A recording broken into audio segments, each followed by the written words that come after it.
It's recording all 3 tracks. Woo! Are you guys sleepy? No. Thankfully not. I slept most of the day. Okay. That's nice. Yeah. No shit. I haven't had that in a very long time, so I'm pretty happy about it. Welcome to the show. This is my show.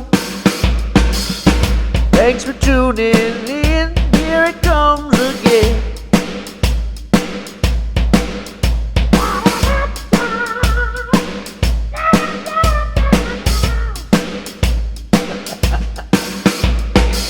It's a bop, dude. It really is. Thanks. Good morning, everyone. What's up? I'm with Nick Smith and Andrew Patterson. Nick Smith, what is your age and what do you do for a living? I am 26 years old, and I work IT support at level 2 at a hospital, and I also play guitar for Black Avon. Black Avon. And Mr. Andrew Patterson, what is your age and what do you currently do for a living? Oddly enough, also 26 and do IT, but for a debt reduction company. Oh, I think the hospital sounds more exciting, but it also sounds kind of like it'd be like intense. Yeah, I would say so. so you have very similar jobs. Probably deal with the equally the same kind of bullshit. Yeah, what would be the difference, though?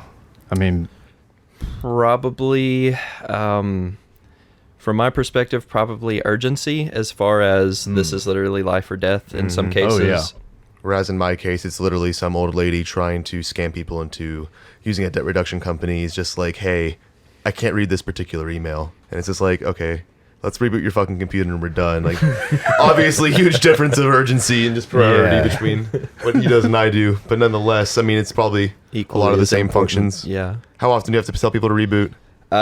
Multiple times. Well, I'd say probably about a dozen times a day. Have you ever had it to where you're like, hey, can you reboot your computer? And then, like, you literally watch them turn off the monitor and turn it back on? I have where I say, hey, I just need you to log out, log back in, and they will completely shut it down, and my remote software will shut off. Mm-hmm. Or vice versa. I say, hey, I need you to actually shut it down, and they'll just log out. And then, and get mad, typically. So it's fun. It's not just exclusive to like the boomer age people. It's people our age as well. It really just that I mean, short. for a lot of them, as long as they can get to their temper. Google Chrome or their Firefox and boot up their social medias, they don't give a shit. yeah, it's Yeah. it's pretty indiscriminate age wise as well. So Crazy. That's annoying. I mean, this could go on for like 6 hours. right. No shit, though. Yeah, I'm sure you two could share stories for days, maybe. Yeah, it's... Scary But stories. we're not gonna do that right now. We could tell them in the dark. Scary IT stories. So you mentioned, Nick, that you're in a band, Black Avon. Let's go over those really quick. Andrew, besides your covers and internet collaborations with a ton of people, you've recently joined a band that's been in hibernation for several years. Yeah, and hell followed with. So they put out an album in 2010 called Proprioception, and then the vocalist had even quit before then. And then it's like, oh, here's this album. Oh, we're done as a band. Bye. Played 2 shows. Went dormant since like 2014 when the last show they played. But they've more or less been inactive since 2010, right? And then they just come back and they're like, yo, we want you, brother. I try it out. Now I'm here, and it's just like, okay, sick. Now what? Seems pretty seamless. I mean, honestly, yeah, it was pretty quick. Like April 7th, they hit me up. The next day, I had a song to them. I mean, when a band like that stature hits you up, you're just kind of like, yeah, let's fucking do this shit. Let's go. Yeah. So they reached out to you directly? Yeah. The guitar player hit me up. He's like, hey, blah blah blah. We need a vocalist. Would you like to try out? And I'm just like, I know that name. Wait a second. Yeah, let's do this. And then, truth be told, I had never actually really listened to them until they hit me up, but I've always known the name. Yeah. So I really didn't know what I was getting myself into, and then until all this was announced, and then I'm just like, okay, I just want to throw my phone across the room. But Yeah. no, it's gone fast because obviously, joining April, I'm in Michigan the beginning of July, touring a couple months later, so it's just like bing bang boom. It's just all of it's like Yeah. blows up, just real fast. Because normally, if I'm joining a new band, it's like, okay, it's gonna be at least a year before we're playing shows. Got to write all these songs, blah blah blah. And here I am, not even. After 6 months, I'll be on tour for the first time ever. Yeah. It's just kind of throwing myself to the wolves, really. That's good. Jump in the deep end. Is that how they found you? Is through the covers and things you've done on the internet? apparently it was via a recommendation through actually Andrew Zink through in Hollow Records, the label that we're using for this album. But I guess they were trying to figure out something, and Andrew's just like, hey, hit up Andrew, haha. And next thing you know, the rest is history. That's awesome. No, so I definitely lucked out there. It's been a fun ride so far. That's good. So earlier today, I did that podcast with Tyler Shelton. That's right. That's a funny motherfucker. Tyler Shelton. That dude has a hilarious video. Dude, goddamn hilarious. I think my favorite is, I watched it last night because since you were doing his thing, reminded me of that video. The what band is that? Anyway, it's like a little breakdown where it slows down. He's like, "Whoo, yes, let's fucking go." We've established Andrew. Now let's go with Nick. What would you say your genre is? Honestly, it depends on what day you ask, I guess. I've heard this from a handful of people. What we typically aim for is sort of a blackened death metal. I mean, Behemoth is probably one of my favorite bands. We really like Hate. We really like... there's this... I don't know if they're newer, but I recently heard of them called Hath. Yes. Fantastic. Lovely album. I absolutely love that record. And as I was listening to it, I was like, man, I wish we could emulate this mixed with like... maybe just like a hint of deathcore, because those are definitely my favorites. It doesn't always turn out that way. A lot of our music kind of sounds all over the place just because we're still mixing in some of our earlier songs with our more focused stuff now. Yeah. So it's worked out for us also because we have been hit up for shows across a very broad range, and it's made for some interesting times as well. That's good. We've played with like we opened the Devastation show. Defonce was nice enough to let us hop on that. So we opened for Dark Funeral and Hate and Belphegor, all of them. We've played deathcore shows. I mean, it's all local. We haven't really gotten out per se yet, but you want to? Oh yeah, for sure. Probably what we're aiming at is that we've got an EP that we're going to be recording at the beginning of October, and we discussed possibly doing like a short spring tour next year or something. That'd be cool. But we have another show coming up that we were approached by a guy, and it's going to be mostly, what is it? What's the record label that Ailstorm is on? It's something Fire, I'm not sure. But it's a pagan and Celtic metal show with Arcona, Windrose, and Mezzatol, I think they're called. Wow. It's going to be strange for us because I've listened to them, and it's all very... like like kind of to become like massively heavy and blackened to this like really jolly kind of music. The way I described it, it's gonna be fun, but the way I described it is almost like a metal cover band of How to Train Your Dragon theme songs. So that's brilliant. I'm really excited about it though, and we got Rod of Obsidian from Denton that Eric Park, your drummer, plays for. Mr. Park. They're going to be hopping on that supposedly if everything goes the way it needs to. So I'm pretty excited about that. That's good. How long has your band been active? As far as a full band, probably since 2015. So going on 4 years now. Time flies, dude. It's been a slow moving machine, but it just, personal life stuff. Yeah. Everything. We've all been friends for upwards of a decade, so we all have our drama as is, and we're trying to kind of kick things into gear. We've been doing pretty good recently and playing more like touring band shows and wanting to hop on bigger shows instead of just playing, the same bar every weekend. Yeah, so yeah. That's we're gathering our direction, I guess you could say. That's good. Branching out. It's still fun. I still love all of our guys. So yeah, that's what it's all about. You've got to have the fun. That's what I'm there for. It's the fun on the guys.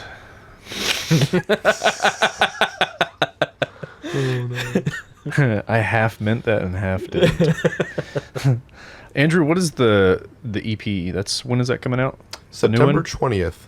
Okay. Chimerical Reality EP. We actually have a new single coming out Tuesday, August 20th, which is the title track for it. Nice. Yeah, it's my favorite. How long is that one? The song? Yeah. 5 minutes. Not bad. I think the first single was 3.5. Yeah, most of them are 5 and under, right? Yeah, there's nothing super crazy long on there or anything. I mean, at its core, it's deathcore. Yeah. Does anyone write long songs anymore? Yeah. Shadow of Intent just had a 10-minute long Besides instrumental. Opeth? Yeah, Warforged new record. They had a 9-minute song, Okay. I think. And that one was mostly ambience, but I mean, it's Cheaters. yeah, just holding down one key for about 7 minutes. Just replay that section 6 times. No, it's more of like a prog. I feel like mostly it's more like prog based bands. You don't ever get just like a straight chug for 7 minutes unless you're looking at like Meshuggah or something. Yeah, I can't do that. That Infinite Annihilator album, not the newest one they announced, but the one before, had a 17-minute long song with 4 guest vocalists on it. 4 guest vocalists. I mean, shit, I can't say much about that, though. I just announced that Soul Soul collaboration where it's like the Soul Soul guy and his band, and then like 7 vocalists on a 17-minute track. Jeez. All at the So- same time. No. It's like all, Yeah, all just spread throughout. layered. But yeah, that'd be a beefcake of a song. Just 7 vocalists going at once. Yeah, dude. 3 on the left, 3 on the right, then 1 center. God, just an army. Yeah, no, I don't really ever hear songs longer than probably 6 at most. I mean, you could talk about Acacia Strain's Observer that was 30 minutes long, but that's like Get out of here. that's like 4 to 5 minutes of just sound clips and Right. rumbling in the background. Yeah. All right, I'm going to try something new that I haven't done yet. I'm pretty excited about it. Are you ready? Uh-oh. It's a 1-second answer to a 1-second question. As fast as you possibly... Oh, I'm going to have to finish it now. As fast as you possibly can, choose which of the 2 options you prefer. Andrew is alphabetically first, so I'm going to give you one or the other, and you choose Just which one. one as fast as you possibly can. Andrew, you go first, and then Nick, you're immediately afterwards. First one, dogs or cats? Dude, you can't. That's pressure. Come on, you got to do it. Dogs. Probably dogs. Okay. Sorry, cats. I still love cats. You're not. It's not saying This is like life or death, fuck man. the other. It's just you just got to pick one. All right, chocolate or candy? Chocolate. Chocolate. Snakes or spiders? Neither. Burn the house down. Agree. Snakes if I have to. Yeah, same. All right. Ocean view or mountain view? Mountain. Mountain. You guys are similar. Yeah, this is weird, dude. Yeah. Heads or tails? Tails. Hails. Tails, brother. Hails, brother. This is gonna be a good one. God. Marvel Universe or anime? Anime. Anime. Wow. Sorry, bud. All right. I thought you were gonna say DC, and I was like, that was gonna be an easy No, answer, but this is right. still an easy answer, so whatever. I didn't know if it would be easy or not. Because I was For a bunch of weeaboos I was like thinking us. of encompassing, the entire Marvel universe of everything. Anime Fest is actually going on currently, and was planning on going tomorrow, but I am a broke bitch. So this is a recent thing. My girlfriend got me into anime. I was a hater before. Uh-oh. Yeah. I can't say I'm a hater. I just never got on. I missed that bus. You just gotta find the right one. Yeah. I feel like for someone like you who likes more serious action-oriented stuff, like maybe like Cowboy Bebop would be like a good one for you. I think you'd like One Punch, but everyone likes One Punch. Yeah. It's got- Comedy with this action. guy, Yeah, that dude. Okay. Andrew has a tattoo of One Punch Man. Saitama. What? That's His awesome. name's Saitama. I don't know who that is. Well, That's now his you do. name. One Punch He's the Saitama? One Punch Man. Literally, the whole premise is like taking just the tropey anime deal of like just overpowered super characters. Yeah. And it's basically maximizing. So, for example, this character, like they build up all this tension of like this crazy baddie that comes from like outer space or wherever the fuck he's from, and here comes Saitama with his groceries. Like, oh, this motherfucker, oh, pah, he's dead. Yeah, he punches him one time and they either explode or shoot into the atmosphere. Okay. And he acts completely unbothered by it. He's just kind of Alright. like, well, there's more people around here. I don't like this. And then keeps walking home. See, what's dumb too is it always makes you question. It's just like, are they actually gonna have someone that can like fight him back? And they do briefly in the first season, but the dude gets his ass whooped in seconds. It doesn't matter. It's game over. It's like it's coming, but you can't help but watch it. That sounds weird. It's great. Maybe I'll watch it one day. Worth for sure. All right, continuing. Metallica or Megadeth? Metallica. Megadeth. Ooh, finally one. Nice. Either or either? Either. Either. I'm honestly, it's contextual, is it not? I feel like it is because I don't say one or the other every single time. Yeah, it just depends. I mean, it depends highly on what I'm just saying in the moment. Fall or spring? Fall, because you're moving into the cold. Same. Also, I have terrible allergies, and spring annihilates me. Good point. agreed. Yep. Tesseract with Daniel or Tesseract with Ash? Ash was better wrecked. I never liked that band. Get out of my fucking face. All right. QT or racetrack? Quick Trip. Quick Trip for sure. I just came from there, actually. Same. Jeans or shorts? I'm gonna go with shorts. I would say shorts, especially at home. Comfy. And it's 1,000,000 degrees outside. Yes. Coffee or energy drink? Um, It's going to stump this one. No shit. When I actually care about my health, I will have coffee. But if I don't give a flying fuck, I'm gonna be all about that bang gang rain game, brother. That's what's up. I would say, depending on where it's from, if you get a good, like, hole-in-the-wall coffee shop over Starbucks, I'll take coffee. If it's I'm in a rush and I need to be awake, I'm going to get a Celsius. Okay. Straight edge White Claw. Audiobooks or reading? I'm gonna go with neither because I don't ever read. I'd say reading, just because audiobooks, I find it way harder for me to visualize what's going on in the story in my head. Really? I feel like I have to focus too much, or I'm not able to focus enough when it comes to audiobooks. Whereas if I'm reading, it's typically in silence and I'll be by myself. That way it allows everything to kind of unfold a little better. Yeah. I feel like if you Okay. hear it in your own voice too as you're reading it, it kind of helps you paint the picture better instead of Of having to course. already focus on someone and then world build based on that. Speaking Yeah. of that, I also read recently, which this is a new factoid for me, that whenever you hear yourself speaking in your head, your diaphragm does actually contract and you are speaking in a very quiet voice. I don't believe that. I mean, at all. Let's get a camera. One way to Put find it out. down your throat and just watch. That's something that I asked Steven on the podcast. If you're by yourself and maybe you talk to yourself, it's probably common from pretty much everybody. Do you find yourself saying something in your head and then saying it out loud afterwards? Almost like you're compelled Sometimes to say I'll it have like out flat loud. out conversations with myself, just speaking, not even thinking it. Like instead of thinking the thought, I'm just like talking it out. Right. Yeah, and I always think about that too because we have a home security system and a camera in my living room. I'm waiting for the day that my girlfriend remotes into it and sees me talking to myself and running around saying God knows what. It's all, I don't have internal monologues whenever I'm by myself. It's all spoken. Yeah. And it's all fucking weird too. At least you're self-aware though. That's important. Yeah, I feel like that's what it is for me. Yeah. There's not cameras everywhere, but I feel Like when it's you're like I when you're just in your can't. home though, it's almost like you're in your own mind because this is you. This Yeah. is your place. So it's just like you can feel free to have that external monologue. I just feel like if there's any piece of electronic equipment in the room that I'm in, somebody is listening or watching me. And it's not like I don't get scared and paranoid that way. I just, for whatever reason, I think it's possible for that to happen.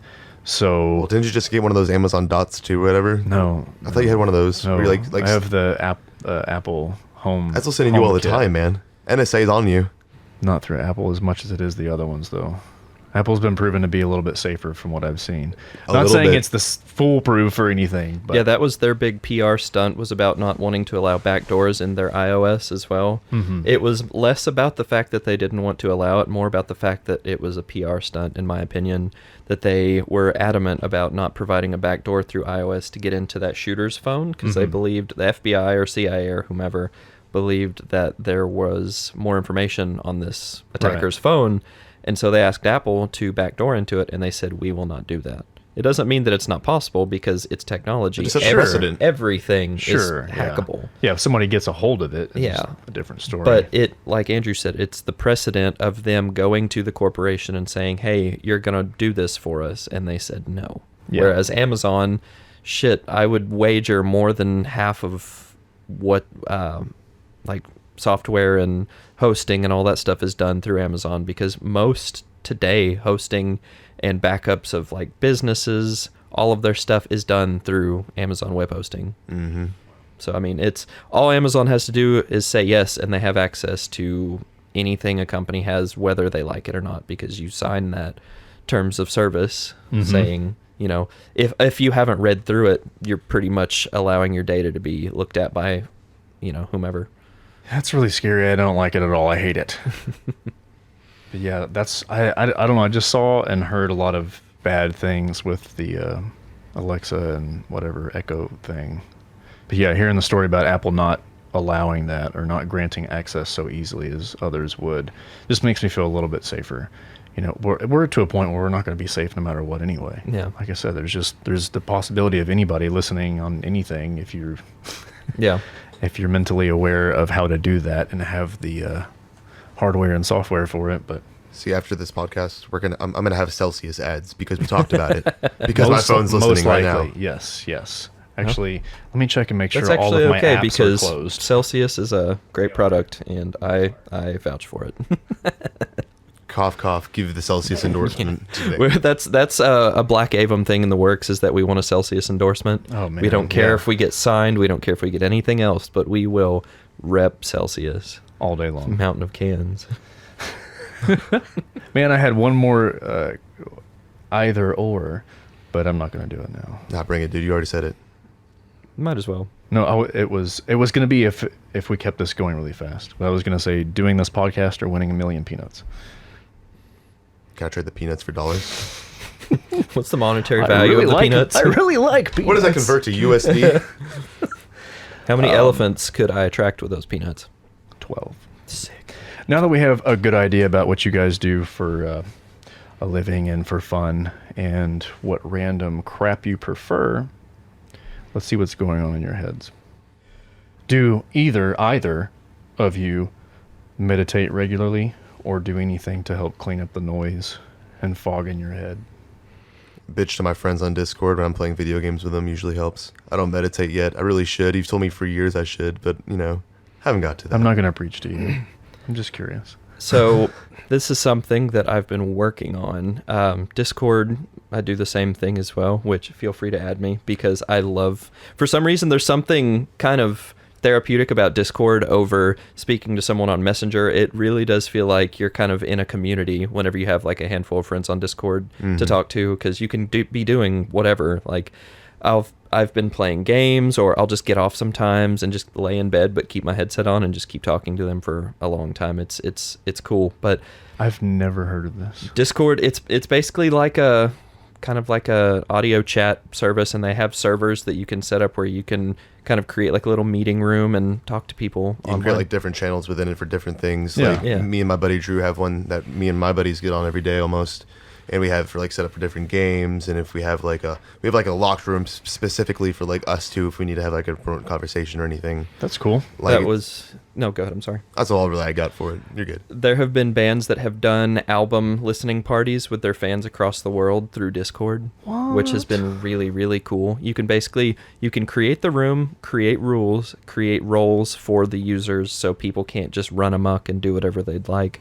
And then you can actually, there's a lot of add-ins that you can use as well, so where you can play music or play games through it. One of the Discords that I'm part of actually has a running game of Pokemon where it shows like a silhouette, and then you have to type out the name of it, and you can capture it and train it and battle it, and it's a little in depth, and I don't really participate on that side, but it's there's a lot to it. And so That's that cool. was one of the bands that I follow on Artisan Era did their album listening party a week before its release on a Discord channel. Very cool. That's a genius idea, actually. Yeah. That sounds like a good idea. I mean, all around for that. Literally all you have to do, you can create a link and send it out, and then whomever wants to join can join using that link. So I think Just they an ended up app on your phone? you can do it through your phone or you can do it through your PC. It works both ways. It's kind of like an IM as well as audio. Yeah. So But you don't meditate. yeah. God, sorry. I like I said, I can talk forever. I was told to meditate I somehow ended up being friends with Ryan Williams of Black Dahlia Murder, ex-bassist. Studio guy. He records them and used to be their bassist. I used to bitch a lot on my old social media platforms, which are hence deactivated, Twitter. And I noticed that was a place that I would go to just dump a ton of negativity, and I would scroll through it and see the things that I said, and just it would bring it back he Yeah. ended up following me somehow, and we talked here and there, and he did actually suggest meditation to me. It was it kind of in a roundabout sense. He kind of showed me some different things to look into, and I've got, whenever I got an Apple Watch, there's also an app on it called Breathe, which allows time for mindfulness, not mindlessness. Mindfulness. Everybody and has time for mindlessness. Yeah. Fact. just to kind of sit there and take some breaths and kind of decompress, and that has helped, especially at the more stressful points during the day, because like I said, I do work at a hospital, and we have people stroking out at any time. Yeah. It could happen at literally any moment, and that hardware is supported by my department. Okay. So it's kind of a wait at times. Yeah. And so I definitely do make it a point to try to make time, but I don't have like a regimen that I stick to.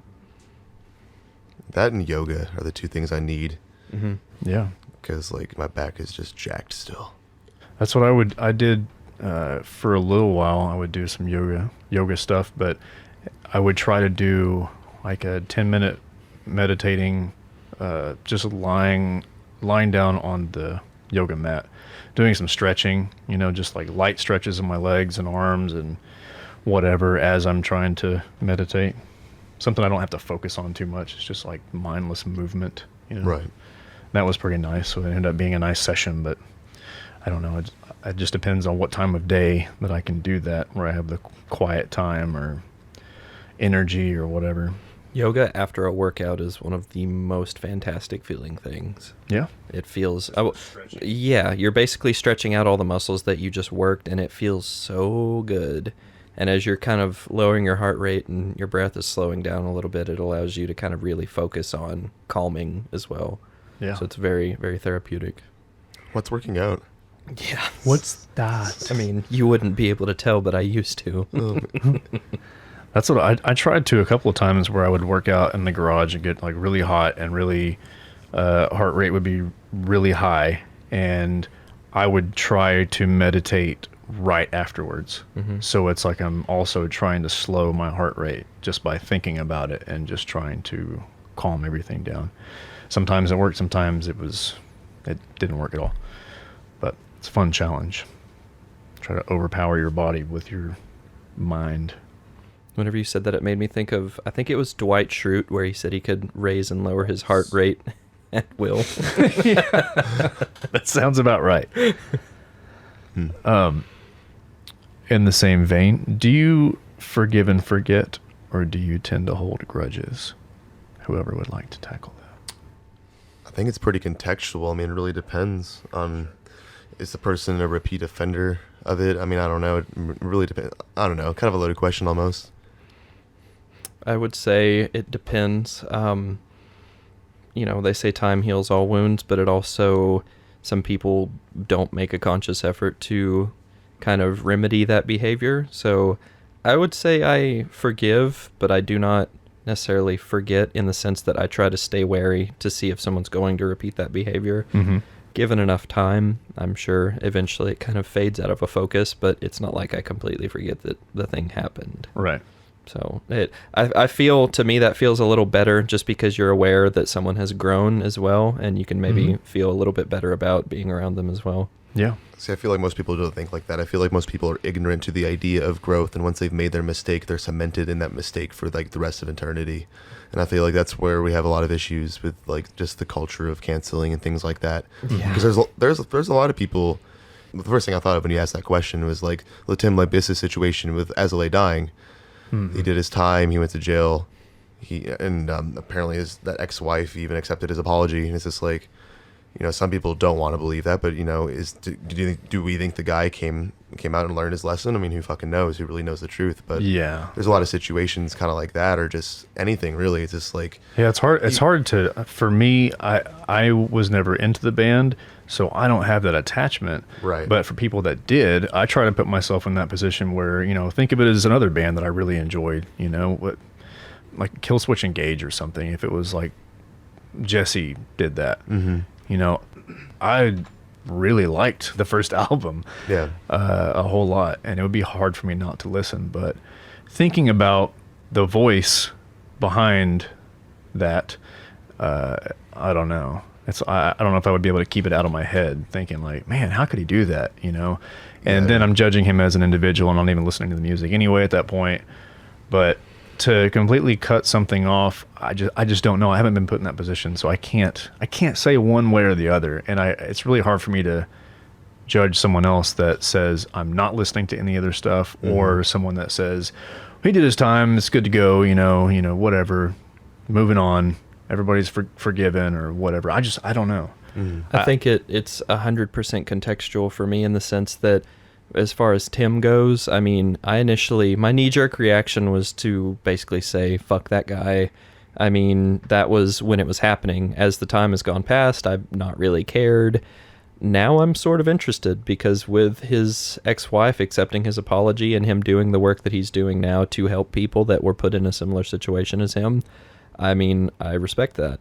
That being said, the other side of the argument is people like the guy from Lost Prophets. Did you ever hear what happened there? That was He was either did or wanted to rape infants. Pedophile. There was actually pedophilia or some something, gal, right? I don't recall if it was a fan or something, but she like basically let him have his way with her like 2-year-old, which is that's horrific. He blew meth smoke in an infant's face to get it addicted. There was a laundry list of things that he did, and his initial reaction to the charges was that he said he did it for the lols, basically, like for the laughs.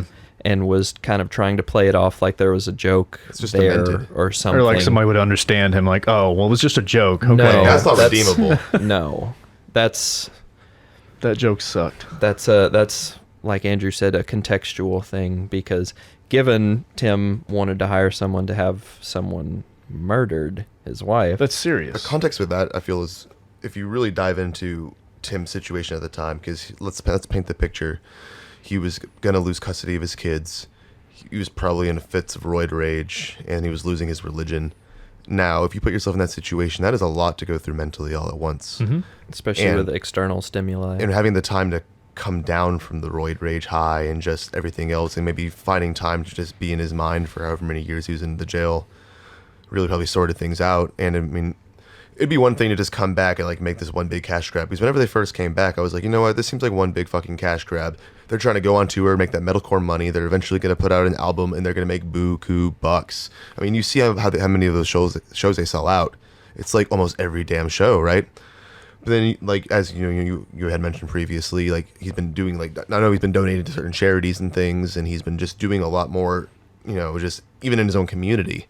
And I think that's admirable, especially if you do see the fault and you own it up, and you like you take all criticism with like wide arms, you know. Yeah, but if you have somebody with more of a negative mindset or pessimistic view, it's going to be, well, what says it's not an act? Is he just trying to get on everybody's good side? What if he ends up doing it especially again? with all the money left off the table, like if they didn't come back, it's like at the end of the day, I have no idea what their intentions were. Yeah. I only would hope they were good. Yeah. And I, like you said, I had no clue what he was going through.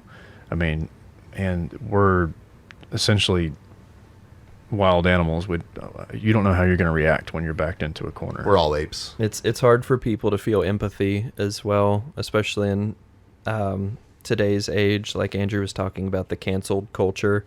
That's a thing where people...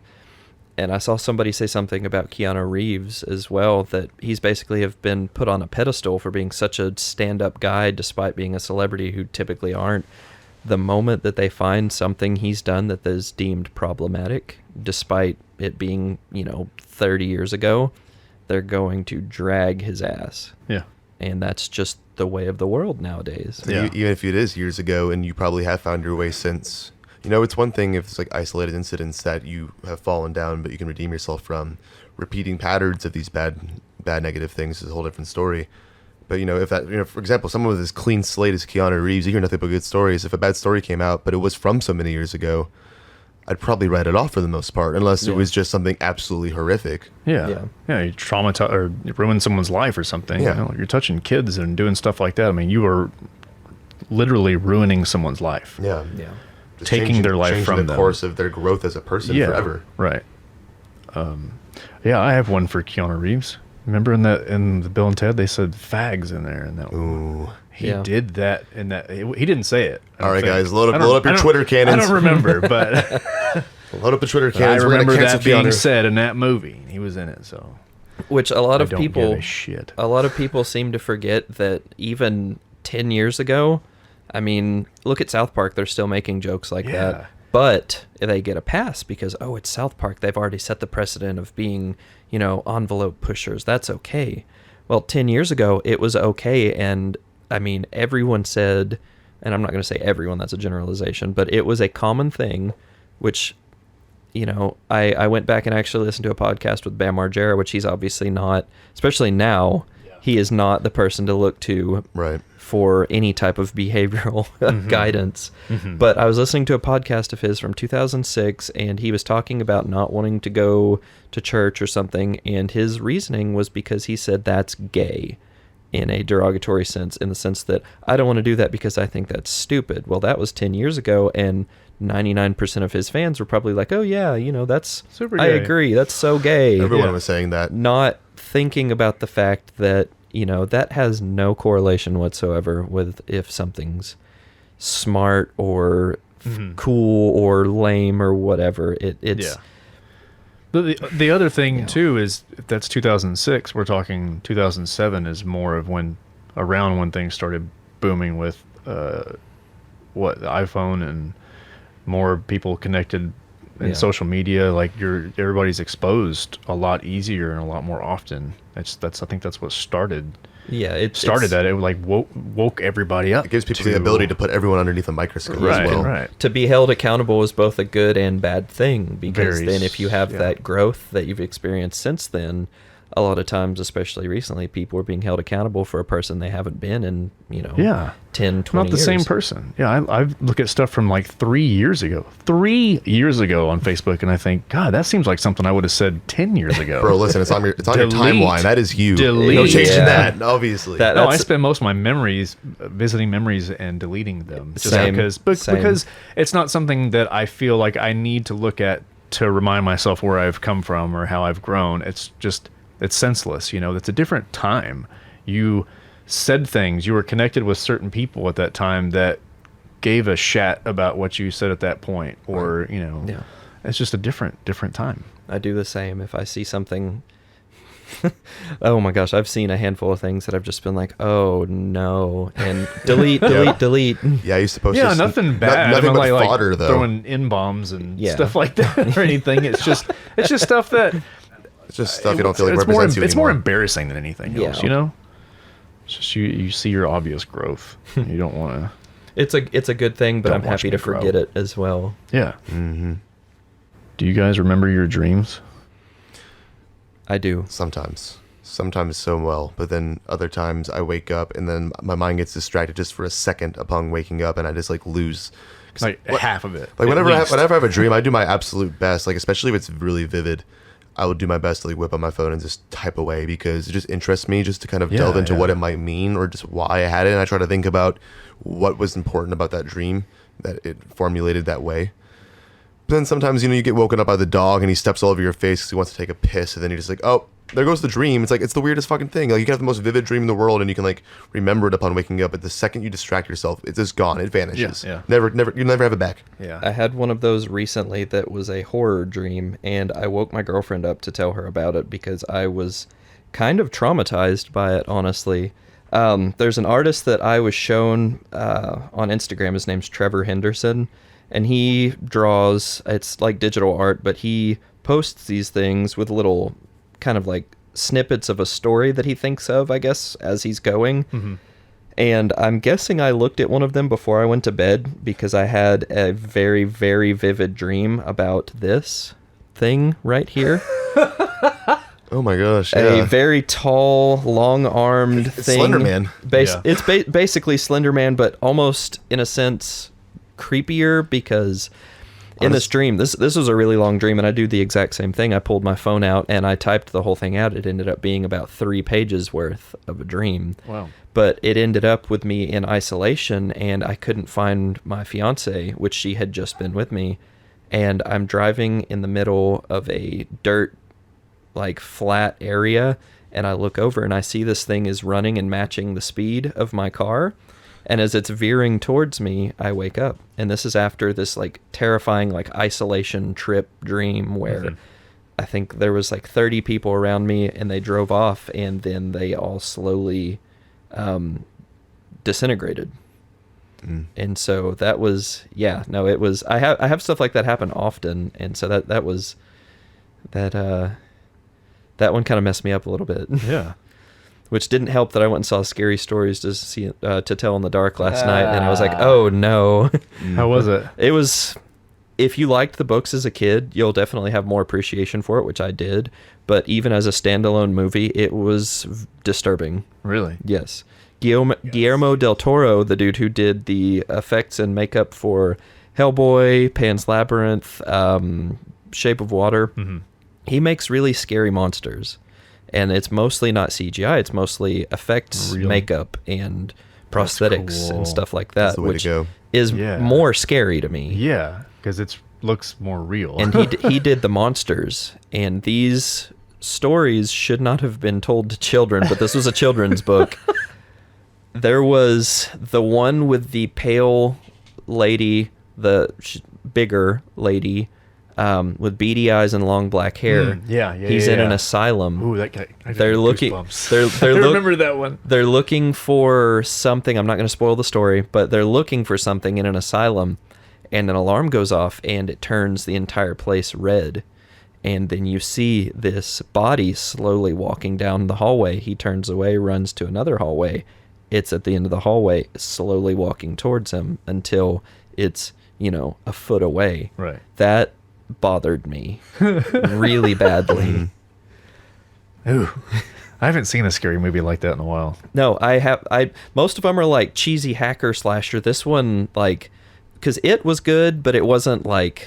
It was a little creepy. It was creepy, but I wasn't like, yeah. This one, it's better because it was PG-13, because you don't get that satisfying gore scene where they're murdered and you know what happens. It's more of the fear of the unknown type. Yeah. Like, okay. oh, what happened? Where'd this person go? What's, you don't get that answer. It's very mysterious.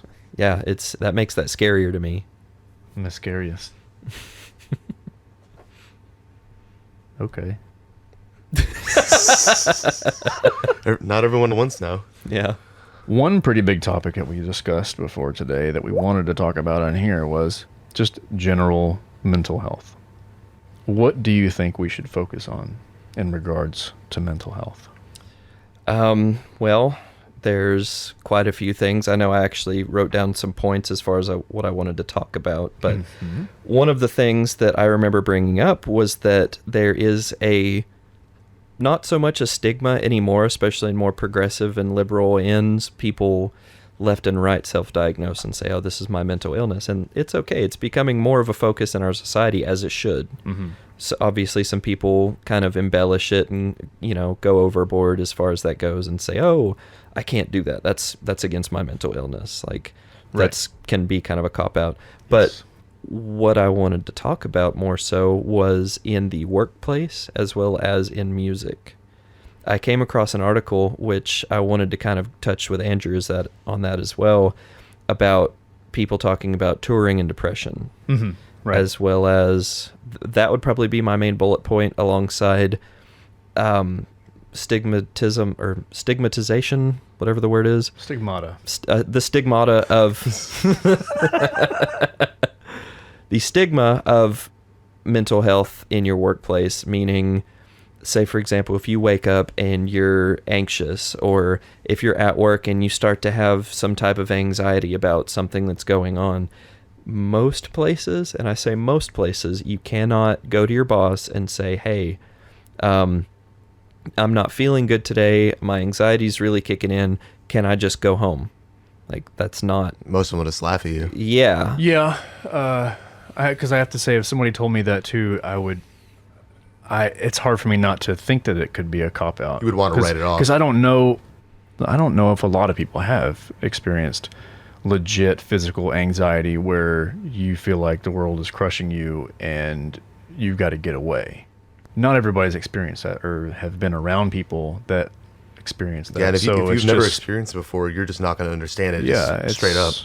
I don't think it's necessarily a discriminatory thing. It's just an experience with that. Yeah. I feel like, but it could definitely be discriminatory. Just yeah. But no, I've dealt with that with somebody that I work with as well. That he was going through a lot of stressful things in his home life, and he was telling me he can't concentrate and he keeps messing stuff up. And I told him, go home. Yeah, I've been there before. You don't need to be here. If for one thing, if you're not doing it right and you might hurt yourself or hurt somebody else, you need to go home. So, I mean, there's that. Mm-hmm. Might be a little bit different in front of a computer, but in your position, if you're experiencing that, I'm pointing at Nick, with emergencies, then yeah, you're kind of liable for, an incident. If you're not doing your job safely and properly, then I mean, yeah, you shouldn't be there. Somebody else should be doing it. I'm very lucky that I have a really good team that we've all kind of managed to hit it off pretty well that way. If somebody feels like it's something that they can't tackle or something that they, don't have maybe 100% efficiency on, regardless of what the reason is, we can call on each other to help out, which has been really great. I mean, the job that I have now, I absolutely love, because that mixed with the fact that it is a hospital, as I said, most places don't. Working at a hospital, you do get kind of the benefit of the doubt. They do have an on-site counselor for people who may experience like compassion fatigue or just generalized, like if they're having issues, because I mean, if you work in healthcare, you're going to see people suffering. Mm-hmm. You're going to see people pass away eventually. And that's, for most people, especially the ones who are maybe not as seasoned, it's going to be something hard to handle. I mean, as a human being, regardless of what your profession is, it's going to be something that's going to have some sort of effect on you, whether you see it now or you see it in 10 years. Mm-hmm. So for them to have a counselor on site is a fantastic idea, because they have, if they notice something's going on, or you can go anonymously, they kind of help people remediate things like that. So it's very good. But at the place that I worked at before, which will remain nameless, I had pretty much all of the responsibilities on me, and a lot of high expectations for an entry-level position, and it got to a point to where it was affecting me physically. I was getting sick. I would physically feel dread in the pit of my stomach driving to where I was going, and I didn't really get to escape it. I didn't have a way out. On the weekends, I'd be at home, and I would just be sitting there thinking about what I'm going to be dealing with when I walk into work on Monday. Right. And it made it to where it was unbearable. I eventually found another job, and like I said, I'm happier now. But that place made me feel like I had nowhere else that I could go, nothing I could do, and that I was not going to really amount to anything or do anything that would ever be, enough for where I was at. Just soul crushing. Yeah, essentially it made me feel like less of a person, and that it never went away. That to me was the first I had truly dealt with anxiety. So that's interesting. Yeah. What about you, Andrew? Particularly about what? The anxious moments like that? I mean, being around somebody that's experienced that? I mean, a couple of years back, it was right around when we kind of disbanded from our band. I dropped off because I was going through some bad stuff, like a really extremely bad breakup, just a horrendous breakup. And there was just a lot of stuff surrounding that, and just I was at my lowest low of confidence. And one day at work, when you're already going through some bad shit, and you just get that one message that just really tilts you over the edge. Just it gets to the point where I was one day just violently shaking at work, and the phone kept ringing, and I would mute it, and my boss would ask me why I'm missing all these calls and stuff, and I just freaked out, and I just jumped up and I went over to him. I'm like, I have to leave. Bye. I just ran out, called him 15 minutes later when I got home, and I'm like I was having a hard time breathing, and it's just he understood, and it's I thought I was gonna get fired because I just walked out and left. Right. But instead, he was understanding, and he wanted to understand what my problem was. That's And good. they gave me the next day off, and it was like, that's when I knew I was at a job that actually cares about me. Yeah. And I think that's it. It's like, you got to think, no one really likes working at its core, unless it's something, for example, if I was touring 24/7, and I might love what I do every moment. Even then, I probably wouldn't. But nonetheless, like at a job like that, everyone's looking for a way out, right? Everyone's looking a way to clock out 10, 15 minutes earlier, an hour earlier if they can. Yeah, I feel like everybody has such a short attention span in general now. For whatever reason, we just evolved that way. You don't want to be stuck at work for all day either. Everybody has stuff to do when they get home, or they want to be on Facebook, or they want to watch YouTube, or whatever. That's something that I wanted to ask you guys what you felt about the 40 hours a week work schedule.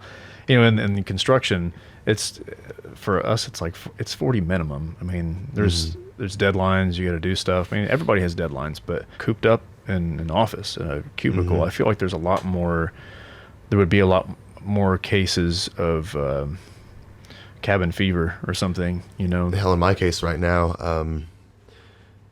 I think the company that I'm currently contracted out to is kind of wanting to get rid of us. And so they're testing having an internal guy into that company who's kind of taking all my IT tickets and working them.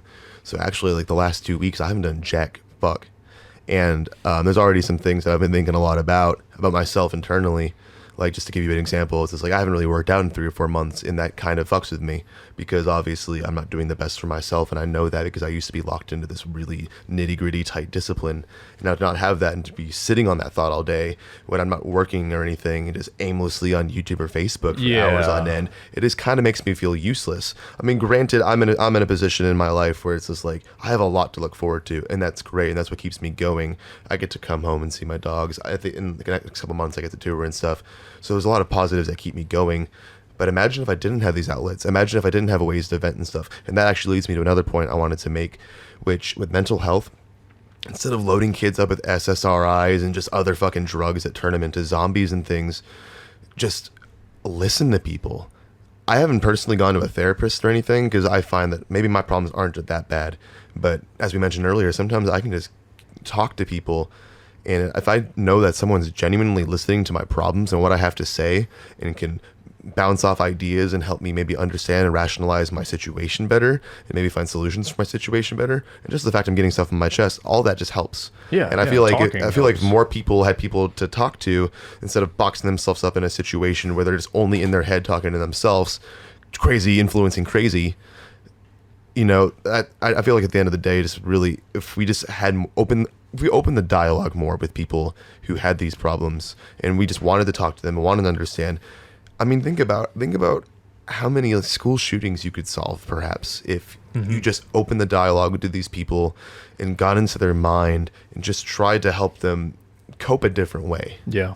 I mean, granted, some of it is influenced differently. Obviously, you have political reasonings for some of those things. Some of it's they just fucking hate people.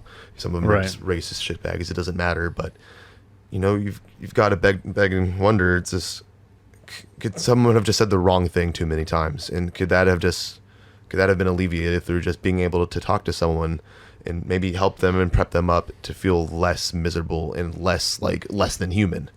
Because I mean, people are ruthless, especially these kids who are doing the shootings. Like, if y'all remember high school, y'all remember middle school, kids are ruthless. Yeah. Like, fuck kids. Kids are assholes. Yeah. Like, Definitely. I mean, I can even recall I've been an asshole to kids in school back in the day. And, some people aren't aware of their actions like that.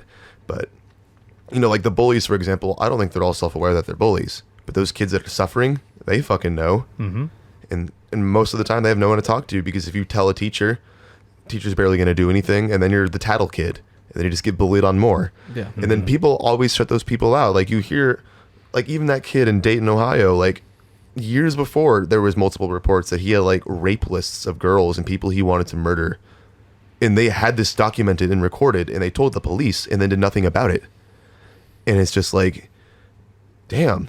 Like, what we could have prevented it so much, maybe if we listened or tried guiding these people to a proper help. Yeah. I mean, being able to talk, and like you said, knowing that someone is listening to you, and even if you don't have to, they don't have to agree with you or have the same opinion that you do. And it's like a, little echo chamber or whatever, but just being able to vent and have someone either reassure you that you're not crazy or that, it's going to be okay, or I mean, just whatever. being heard is cathartic. Like knowing that your thoughts are connecting to someone, and it's not just one ear out the other. It's where you're genuinely listening and trying to rationalize that perspective. Go ahead. No, you go ahead. Sorry. Even with like people, like you said, like racist shitbags, like that's not something they're born with. That is something that they learn. And that's something that I have firsthand seen ironed out of a person. It can happen. There are always going to be tendencies to people to make generalizations and associations with things they see, things they hear, based on their experiences and their perspective. But all of those things, it's more so just a lack of empathy mixed with just not... I don't even know if that would necessarily be a mental health issue, in the sense that some people just don't think about it.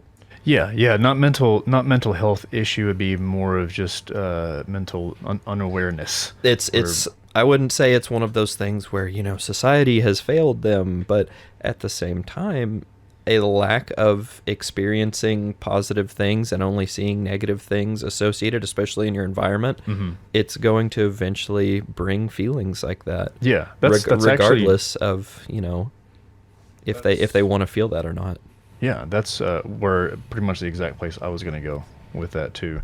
I think a lot of people are just, you have to surrender to your surroundings and your environment. You can't help who your parents are. You can't help who your crazy fucking uncle is, or whatever the case, that might end up putting you on the wrong path, and you have no control over that. Yeah. From And you won't even be aware it's the wrong path. Yeah, from Like, 1 to 10, you have been raised this specific way, and then you live your life based on that 1 to 10 that you didn't even know was a terrible way to be raised. I was talking to Chantel about that yesterday, just random things that I still find myself saying or thinking or doing, and then it's like I step outside of myself and look at it and think, that's not right. Yeah. Why do I still think this is right? Why have I never noticed that I'm saying that wrong, or this is not how that should be done, or whatever. I can't think of an example, but just I feel like just knowing that you're doing that and being aware of it is going to help fix it. Yeah, like Andrew said, having an echo chamber of people agreeing with you doesn't help you grow. It doesn't help you see things differently. That's one of my favorite things, is being able to have a discussion with someone who I know I don't agree with, but they maintain, a respectful environment, because I'll do the same. And it has helped me grow tremendously, in the sense that, same. I was an asshole in school as well. I thought I was doing it to be funny because it would make me laugh and it would make a handful of my also asshole friends laugh. But looking back, I've talked to some of the people that I was particularly, maybe not cruel, but mean to. And, it had way more of an impact than I ever would have realized without talking to them on the same level. And so, going forward, I've apologized. I've tried to make amends, all of those things. But at the time, knowing that someone's going to apologize to you for making your life miserable in 5 years means jack shit. Of course. So that's, it's just an unawareness, I would think. Yeah. And I had people around me who were cheering me on. So, Right, what am I going to do? Stop? Yeah, this feels good. I'm getting cheered on. This is obviously, it's a good thing, because I mean, in that moment, people like it. In that moment, it's nothing but words to you, because you're getting affirmation from others. But to those people, the words that you'll laugh off and be done with in 2 minutes are weighing over that person for the next week, because they're probably going to come back to school and be like, fuck, I have to deal with this again. Yeah. Or, oh, great, I'm going to run into this person. My life's going to be miserable. And it's just like, whenever you're the agitator in that case, the person dealing these things to that person or these people, whoever, you just don't see that. And because it's perspective, man.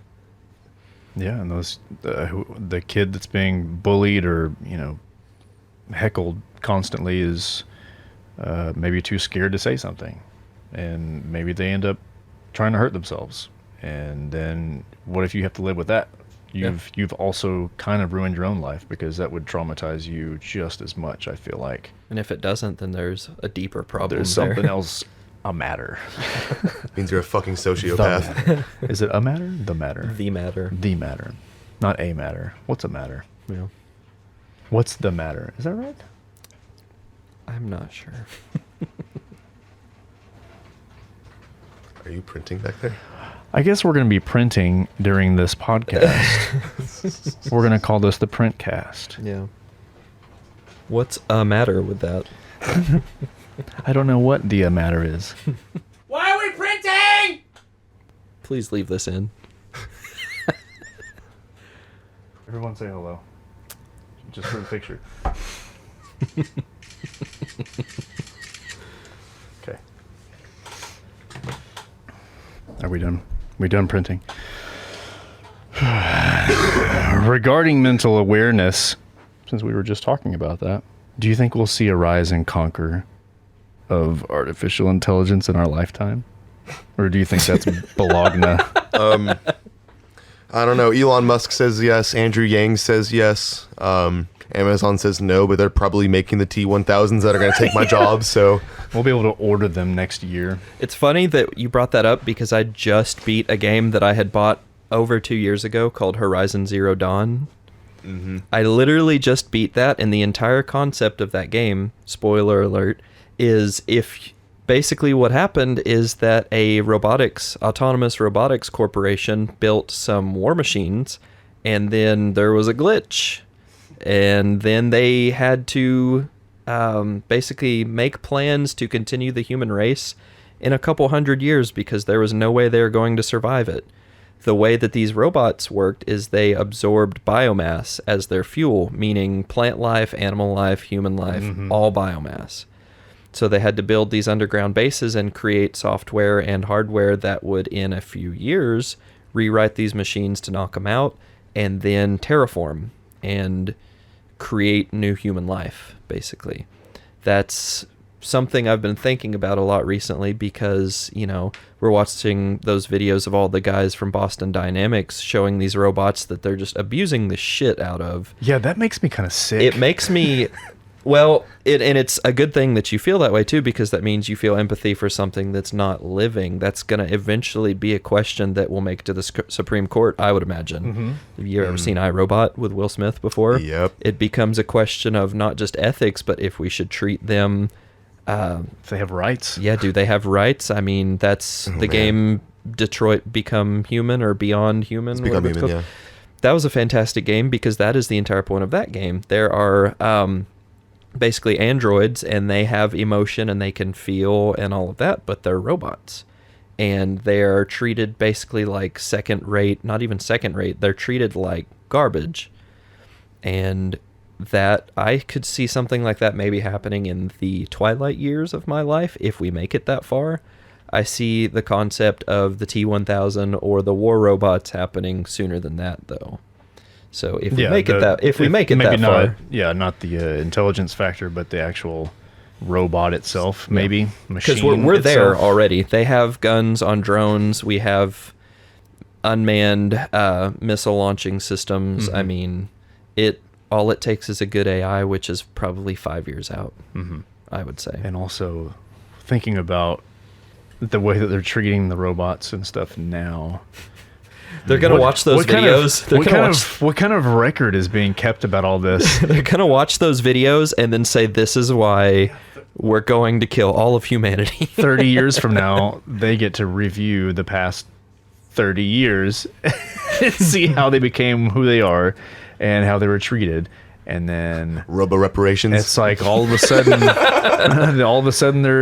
they have formed some consciousness, and then and it's not like they're going to have the capability. And even if they do, I mean, that's still up to the individual. If they become at an individual level, they're not going to be able to form an opinion or feel empathy in the sense that say, oh, well, it was just testing. It's no big deal. They're going to see this is a human being attacking a robot. Here's proof they are a threat. Let's just go ahead and get rid of them. Yep, eliminate the threat. Yeah. Or try to factor in randomly factor in the benefits of humans versus just a planet full of machines. Yeah. When I say there is no benefit to the machines for these humans to be here, actually, it's going to make it worse. So, And on top of what Sorry. we're doing to our planet and wildlife as well. mm-hmm.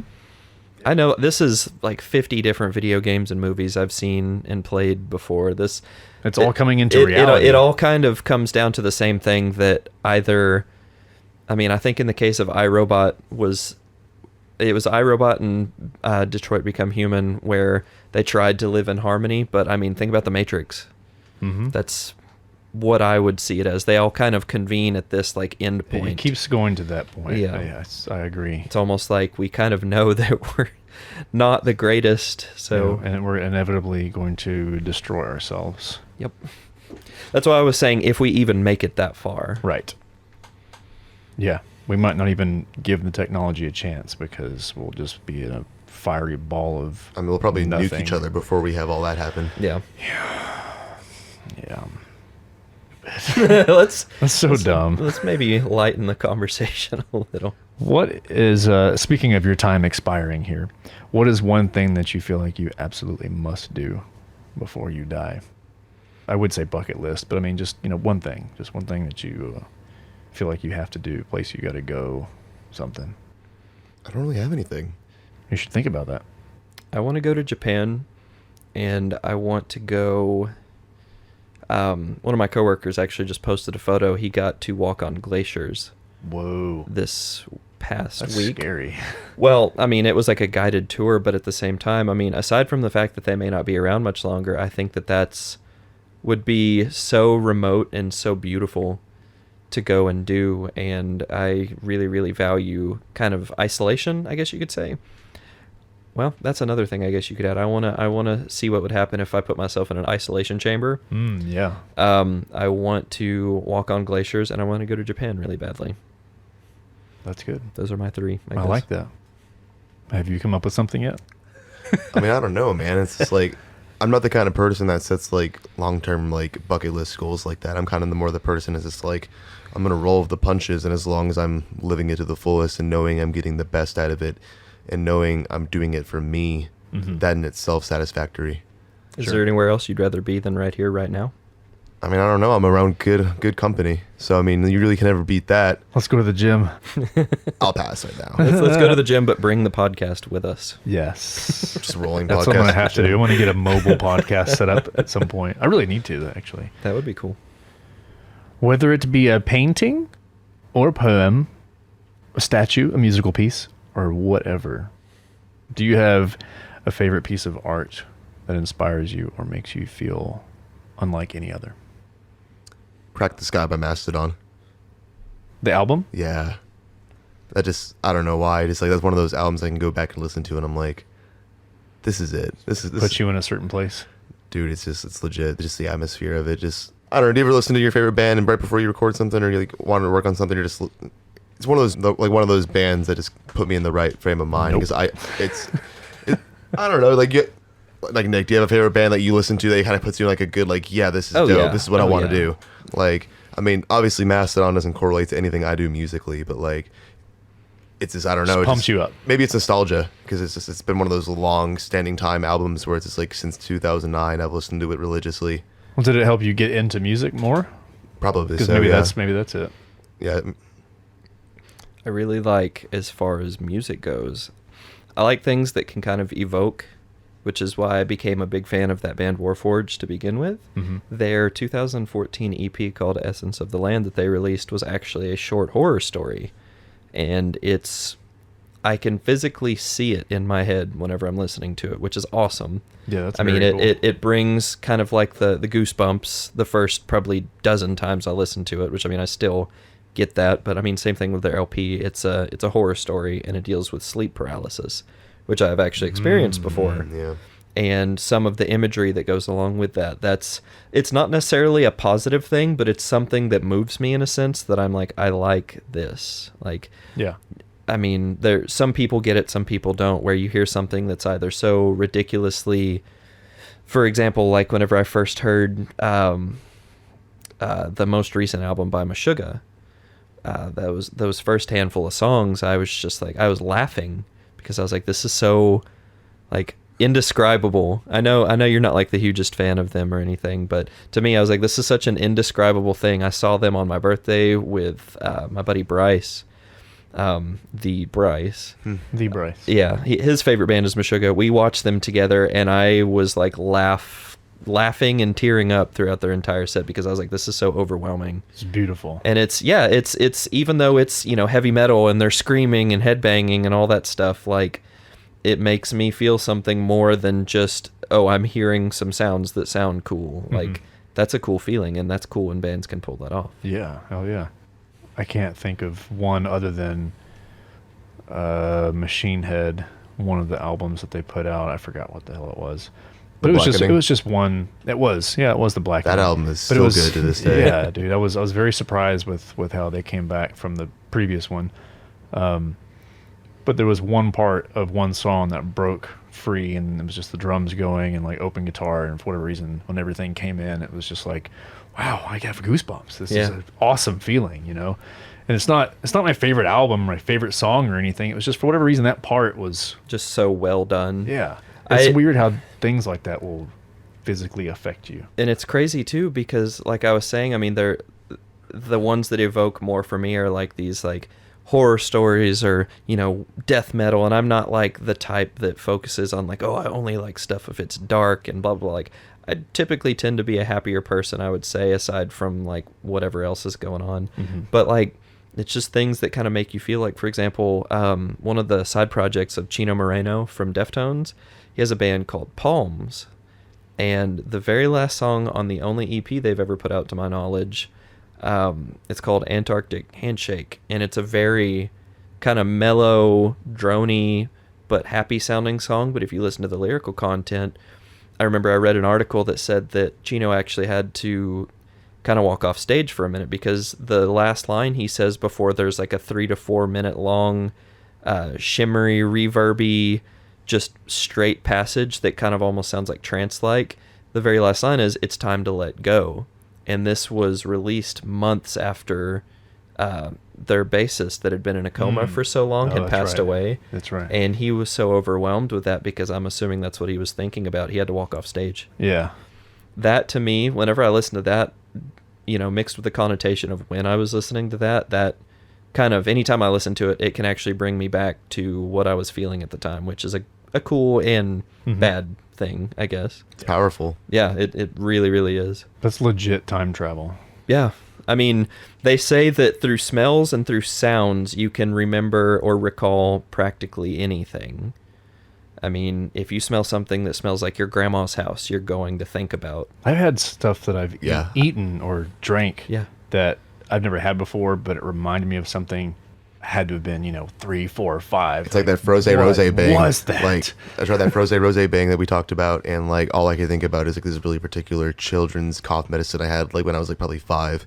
I think it was, I had walked into like an older bookstore or something. It kind of had not like a musty smell, but kind of like a lived in smell to it. And it smelled exactly like my grandma's house that I hadn't been to since I was like 12 years old, that lived in Indiana. And I had all these vivid memories of like, it wasn't her house, it was her basement, which she had one of those like really spooky concrete low ceiling basements. Yeah, that I remember having like a lot of nightmares about that. But like I was just out doing, God knows what, like daily errand type stuff, and then suddenly I'm like, like transported into the basement. Yeah.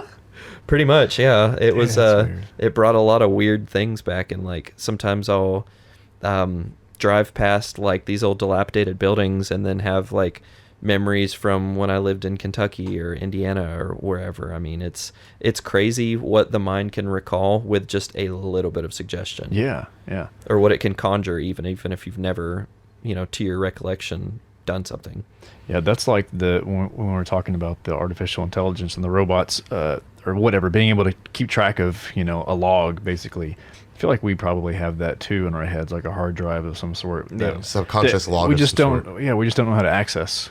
Yeah, we can't. It's not like a filing cabinet that you can't pick the file out. We don't know how. Yeah. It's like someone has to open the drawer for you to. Oh, there it is. But it's probably not valid, but I legit believe this is possible. It was an episode of Adventure Time, if you've ever seen that show.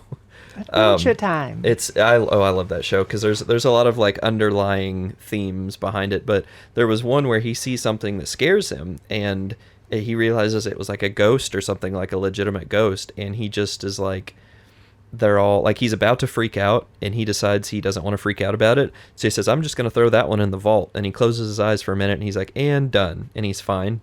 But eventually it comes back and he remembers it much later. Yeah. I feel like we have the capability of doing that at times, which, between repressed memories and people in denial, or like, say for example, I've got a couple buddies that had really difficult childhoods, Mm-hmm. and they've kind of blacked those memories out from their memory. So like they can't really recall it until something happens. That's scary though. Yeah. I mean, Because you technically are bottling it up.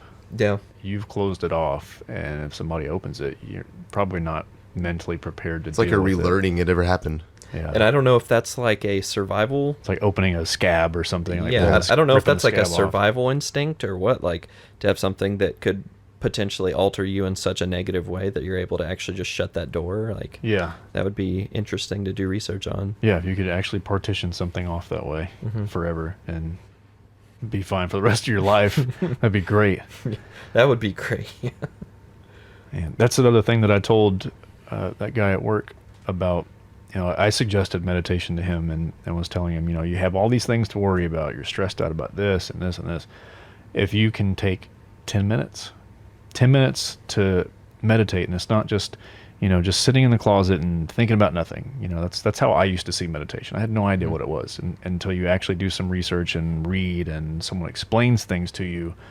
It's not, I don't think it's what most people think it is. But I tried to tell him, just you can do that. You can sit in a closet in the quiet, but that's not necessarily what it is. It's being able to shut off everything in your head. So if you can sit down for 10 minutes and all the stuff that you're worried about, everything that you're concerned about, stressed about, bothering you, causing you anxiety, stop thinking about it for 10 minutes. Yeah. It's going to be there as soon as you're done, not thinking about it. It's going to come back to you no matter what. It's going to be there. Yeah. But for these 10 minutes, try to push it to the side. Don't bottle it up. Just move it out of your line of sight and concentrate on nothing else, but your breathing, or just like picture a room or something, just anything to help focus your attention on one thing other than everything else that's trying to invade your life and your head. And that's part of the quote unquote practice. Yeah. Well, what a lot of people say is, which I don't remember who said this, but said that, a vast percentage, I think upwards of 95 to 99% of the things that you worry about never come to fruition. Mm-hmm. You're putting yourself through suffering for what? I mean, Yeah, not that I'm not also guilty of it, because I am. we all are. But at the same time, if you can stop dealing with that, and not just stop like shaking someone and saying, stop doing this, but if you only focus on what's on the table, or, what's happening in front of me, in place of, oh, did I leave the oven on? Did I lock the doors? What's my credit score like right now? Like, it's needless Yeah, to think about stuff like that. Right. I mean, obviously you need to know if you've shut your oven off or locked your doors, but yeah, that's a situational thing. I've talked about that before too, where you don't want to, like I said, you don't want to forget or bottle things up. You want to be aware of it. It's just being aware of the things that distract you and stress you out. It's either things that happened already or things you're worried about. Yeah. Especially the things that have happened already. Unless you're analyzing it to do something better in the future, don't think about it. Yeah. I can't change it. So I find myself worrying about, like, say for example at work, if I have an interaction that may not be the most positive that I've ever had, I find myself worrying about, like, am I going to get in trouble for this? Like, how should I have acted? Should I go smooth things over? Like, and it's almost never a problem, because people day to day act not always 100% the most happy ever, and things happen. But that's probably one of my bigger things, and I know my fiance speaks about it as well, that if she ever has like a negative interaction at work, even if it's not negative, even if it's just a little less than 100%, then she'll come home and she'll tell me about it, and then she'll worry about it. and she's, you know, asked me before, like, she's kind of tried to bounce it off me before, which she suggested, I think we were talking about it earlier, like having someone to talk to. She suggested to me for a lot of the things that I have a therapist, which I'm probably going to be looking into, but I've been saying that for a decade now. Mm-hmm. So yeah, I feel like that's probably, like, even for me, I feel like that would be a pretty big decision, big step. Yeah. Like, Well, I mean, it's like because people associate a therapist with, like, you got problems, you know, and I guess to get to that point where, yeah, maybe I do need to talk to somebody, you know, that's a big, I feel like that's a big gulp. It's hard to swallow, you know, and admit for some people. But I can't see a negative side to it whatsoever. You know, just It goes don't back worry to about needing to be heard. Yeah. Yeah. You don't know how good it probably feels. I mean, it feels good to talk to somebody anyway. So if you're talking to somebody that can actually give you some legit advice, maybe, or someone who their knows job how is that listening works. to people, Yeah. then, I mean, you're probably going to be in good hands. I mean, I tell this to some of my friends all the time because I actually had this discussion recently with some of my buddies in the music scene. They were saying, you know, I kind of feel like I've hit a wall, or, you know, like I'm not really amounting to anything. I said, well, shit, I mean, given his situation that pushed him to that was, you know, different. I'm not even sure if that's why. But Nurgle from Behemoth, he's like king ego. Like, he is, I've always seen him as like an iron-willed type guy. He admitted in one of his, like, just random videos, he says, well, some guy was saying something shitty to him on YouTube or something. He said, well, buddy, it sounds like you've got some problems. You maybe need to talk to somebody.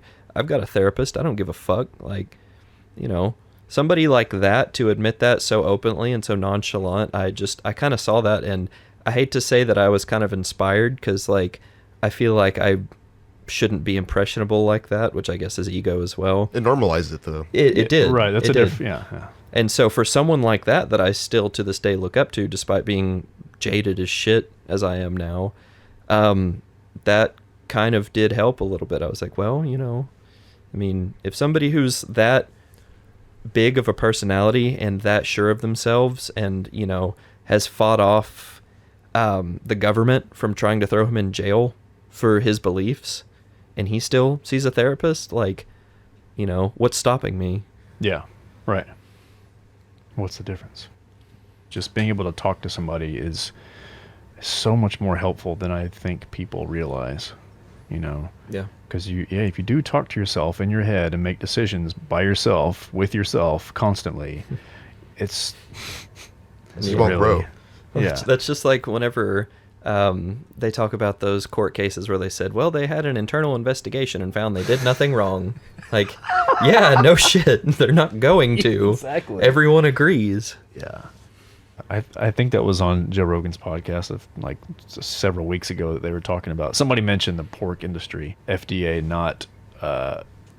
not regulating the pork industry. Shocker. Anymore or as much or something. It was something along those lines, and I thought They've lessened the regulations on it recently. They're just gonna regulate themselves, basically. Like, Okay. okay, well then, sure, that's gonna be nice and sanitary. Isn't the EPA doing the same thing? I'm not sure.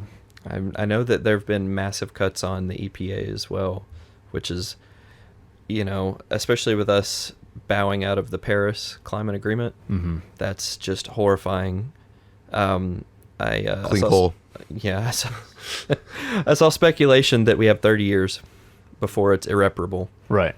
Well, not before it's irreparable. 30 years if we're on our path until we're dead, basically.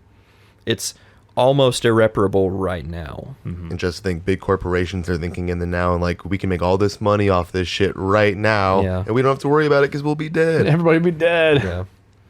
Doesn't matter. So we got ours. Fuck y'all. Those people are cleaning up the ocean though, really good right now. Yeah, Plastic. the net or whatever it is that has been capturing. I think that was actually designed by like a college kid or Yeah, something. I remember hearing about that like I don't know 4 or 5 years ago maybe. Yeah, I feel and like they're I think they had a successful handful of test runs a couple months ago, and it looked like it was like in the 90 percentile as far as effectiveness, which Right. is really exciting. Yeah. That being said, I mean, we still have to worry about our I'm sure- atmosphere as well. Right. I mean, yeah, there's of course. We need a big net for the clouds and yeah. all this Just shit get a in the lasso. air. But yeah, I think that they were talking about the recycling of all that plastic too, how much ever it is that they'll be able to do something. I guess. It's cool to see it in practice too, because I was at Alamo last night, and they said, hey, we're using these environmentally friendly straws. They're a little fragile. Let me know if you break yours. We'll bring you another one. I said, well, I mean, that's a mild inconvenience compared to, I mean, given everybody's kind of attached to the whole, oh, straws are the reason the world's going to explode. But it's a start. Mm-hmm. I mean, that's still plastic, and they're still taking that into account. Given there was a huge uproar about it, and everybody's like, oh, like straws are evil, not Save the turtles. yeah, not taking into account they're still drinking out of a plastic cup that they're going to throw away. Yes, But it's a start. it is a start. I guess it makes people think more. Yeah. But yeah, I thought it was kind of ridiculous when I went to Starbucks and they gave me a cap with a larger hole that you don't have to have a straw. A sippy cup. Yeah, basically a big sippy cup. But then I put it in my cup holder and leave, and then it splashes everywhere. Yeah. Okay, well that does a lot of good. Well, I'm they just have gonna go those ahead and little- put a straw through that giant hole. On their hot coffee, they have Hot coffee. well, no, I guess that's what you're talking about. But they had those little like plastic stoppers. sword things that you Yeah, could put in yeah. there. I'm guessing they did away with No, those. no, they still have those. It's just the larger. I don't know. It's the size of your fingernail. Instead of a dagger, it's now a full sword. They would have to have a large stopper to throw in there. Goodness. Yeah, it's like your thumbnail or something. I think the size Yeah, of the it's hole that's in the top. Probably the of width it. of your thumb. Yeah, it's too much. So yeah, I'm done. I don't have anything else. Jesus, giving up so soon. No, not necessarily. I mean, we can talk about anything, but I did have, before we end at all, whenever, if that's now or later or whatever, do either of you have anything that you regret or feel bad about doing or saying recently that you would like to publicly confess? Recently? Help clear your I conscience. plead the fifth. No, I'm just kidding. I mean, just that's as simple as like, yeah, I was kind of shitty to a coworker or something. I just, I feel bad about that. Or, and you don't have to say anything. I'm just, it might be an interesting. I'm sure there's thing to ask. something. I don't know. I'm been under a lot of not necessarily stress, but stress. I've been working a lot more extra hours, and as a result, my laziness has gotten lazy as well. So, sorry to my fiance for not doing the dishes ever. You're not supposed to laugh about it. You're supposed to be crying. And say, I'm Yeah, sorry, I didn't I do mean, that." I mask it with humor. Internally, there's tears. Okay. I'll give you an internal Kleenex. Yeah. Shove it up your butt or something. What about you? In my situation, even like with work recently, it's just like, I think under stress, especially with certain things, like kind of mentally check yourself out. And so, for example, there's some weird shakeup in my job, and lately I've been kind of mentally checked out, and I feel guilty for that because, obviously I still do my job, but there's a clear demeanor difference when you're interacting with different people, especially in a customer-facing job like mine, where I'm in an office and I'm going to people trying to help them. And I guess, and I don't say I necessarily regret it, but sometimes you can think you can probably make the world a little bit better of the place if you just continue to smile through your own bullshit.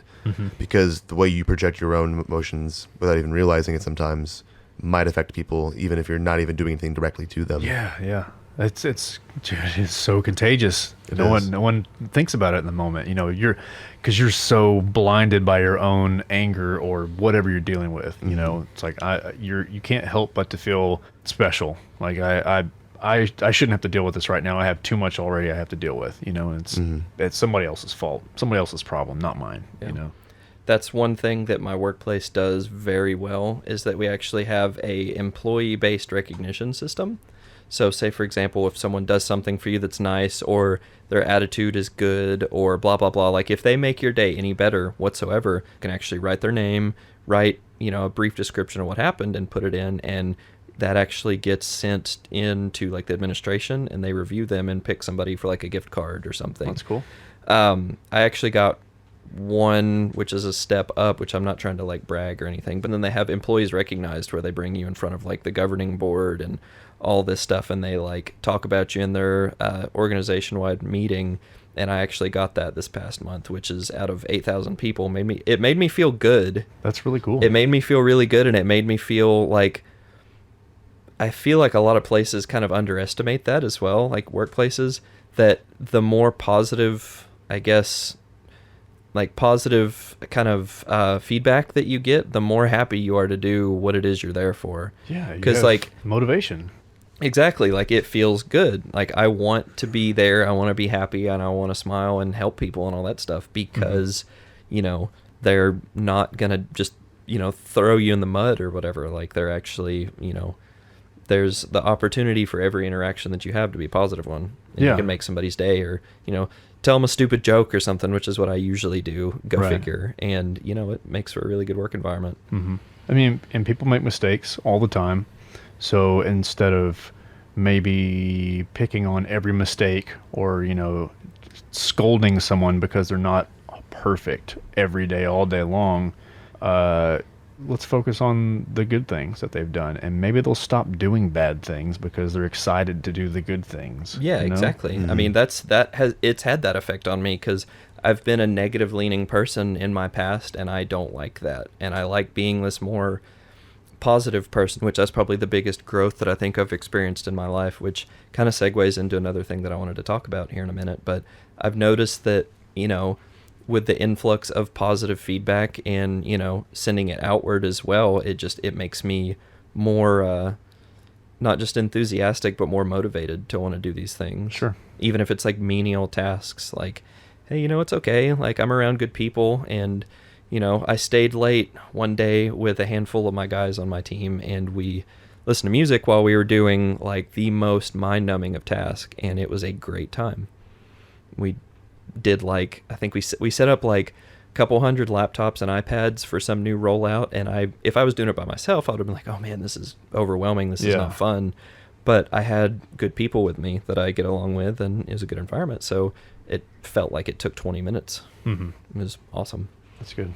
But what I wanted to kind of segue into is that I called Bryce as I was on my way over here, something in regards to like perception of how people act, and like we were just talking about, like the positivity is all that.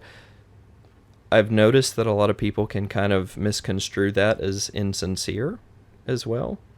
Like if you're one of those like happy-go-lucky people that's always smiling and saying nice things to people, there are people out there who also kind of try to tear you down or project onto you in a sense that they're like, oh, well, you know, he's just being a kiss ass, or he's just, that's all show. That's all show. That's fake. He's actually a piece of crap behind the scenes or whatever. And I had this discussion with Bryce because, as you know, he's like one of the happiest people. He's always laughing, always smiling. He's nice to every single person pretty much.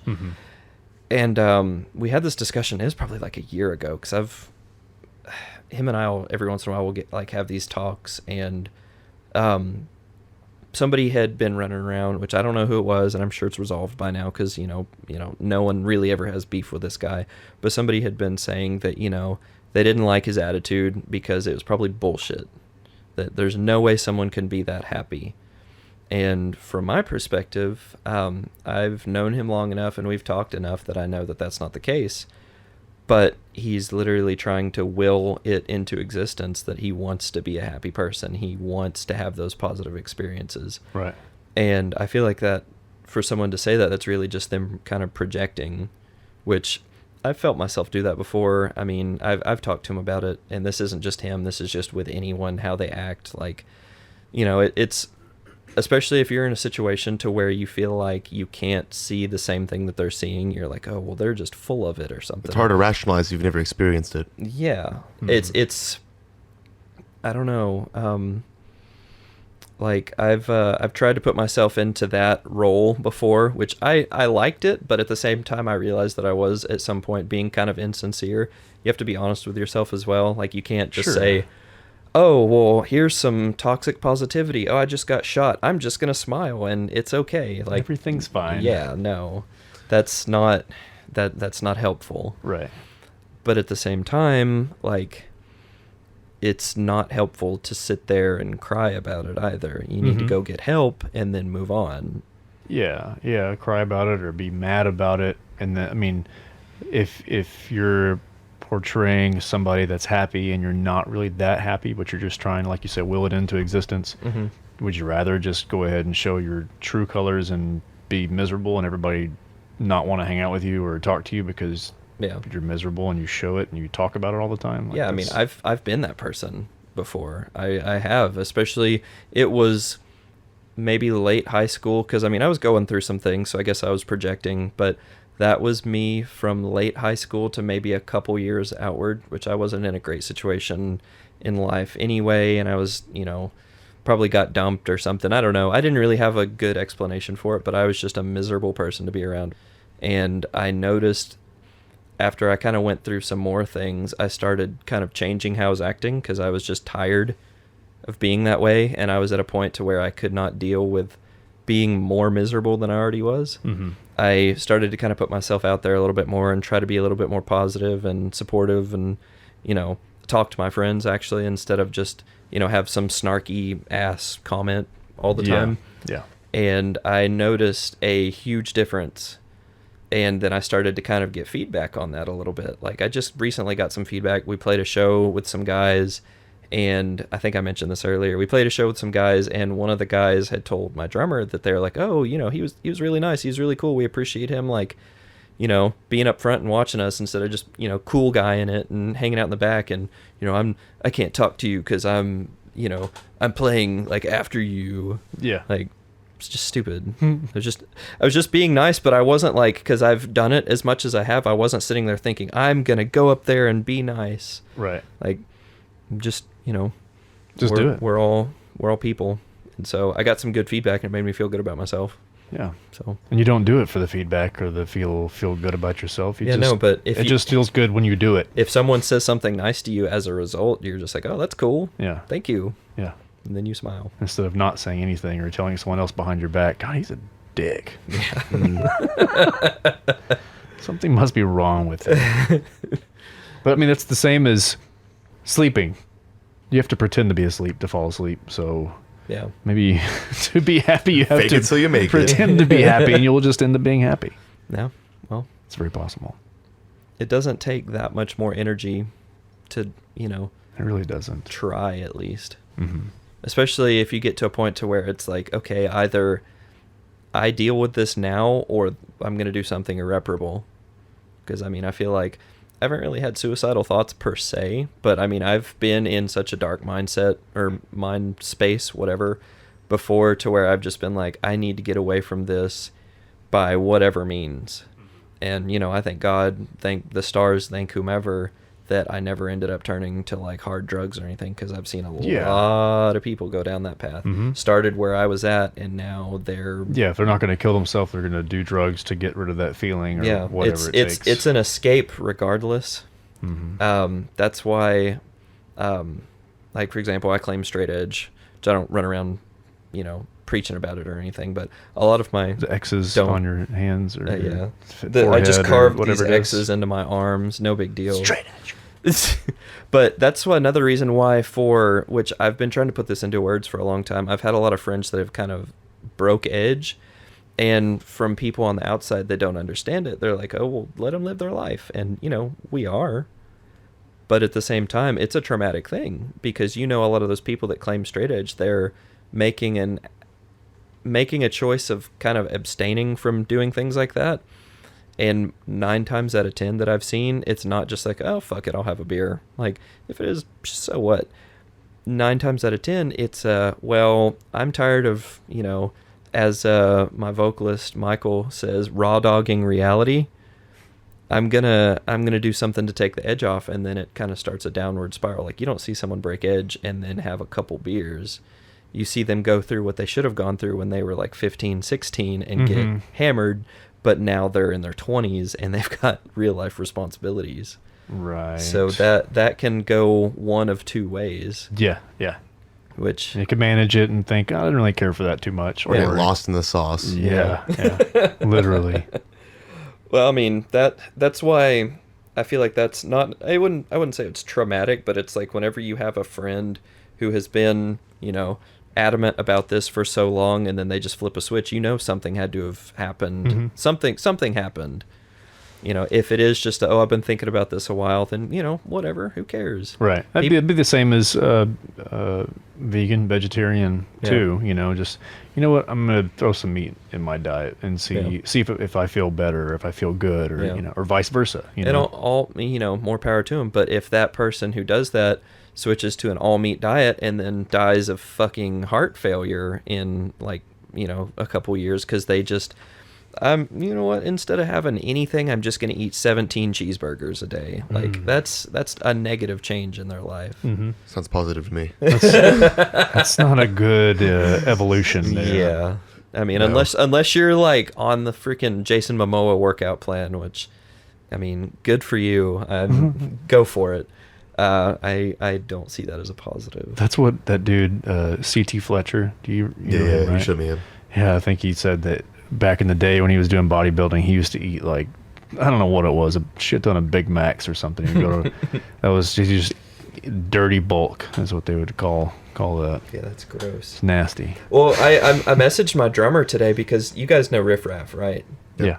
Dang. So yeah, he posted a picture in his he's story ripped today. As he is fuck. ripped. He's so ripped now, but he also lost because he's not on roids anymore.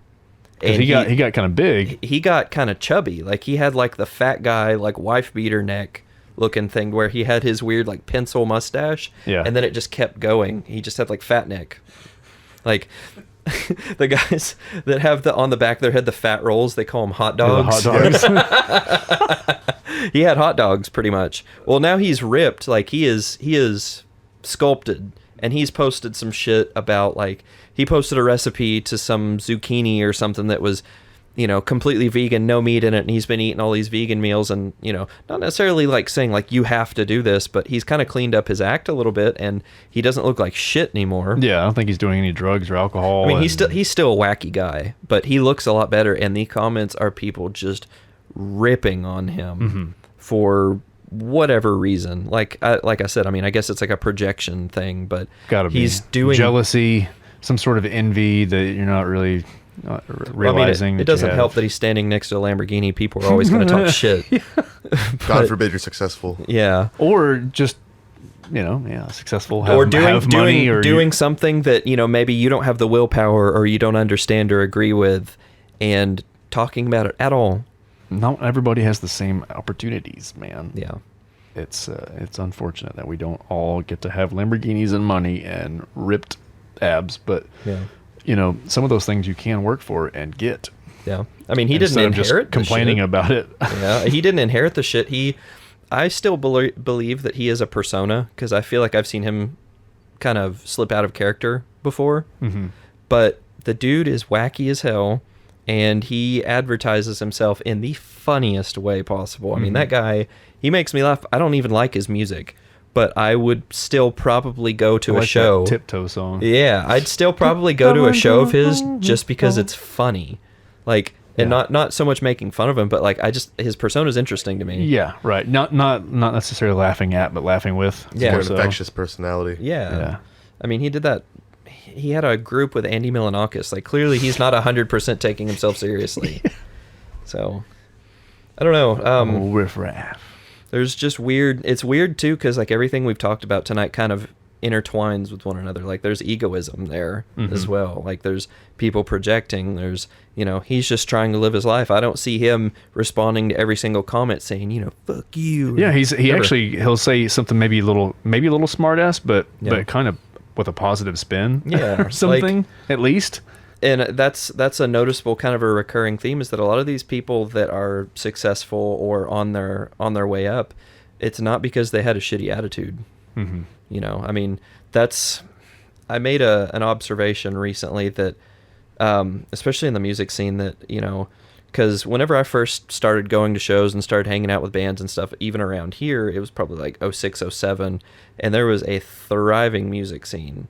I mean, there still is, but it's very kind of sectioned off now, it feels like you're not going to see, dude that was at the gent show at the death metal show, and you're not going to see the death metal guy here unless they're it's not quite a melting pot. Yeah, and I miss those days, because even though everything has kind of polarized itself, it's fun getting to go to shows and see people you like, instead of like have to put on your death metal guy face to go to this show and then put on your gent guy face to go to this show. Or if I want to go see fucking Story So Far, like I know I'm not going to see a single person there.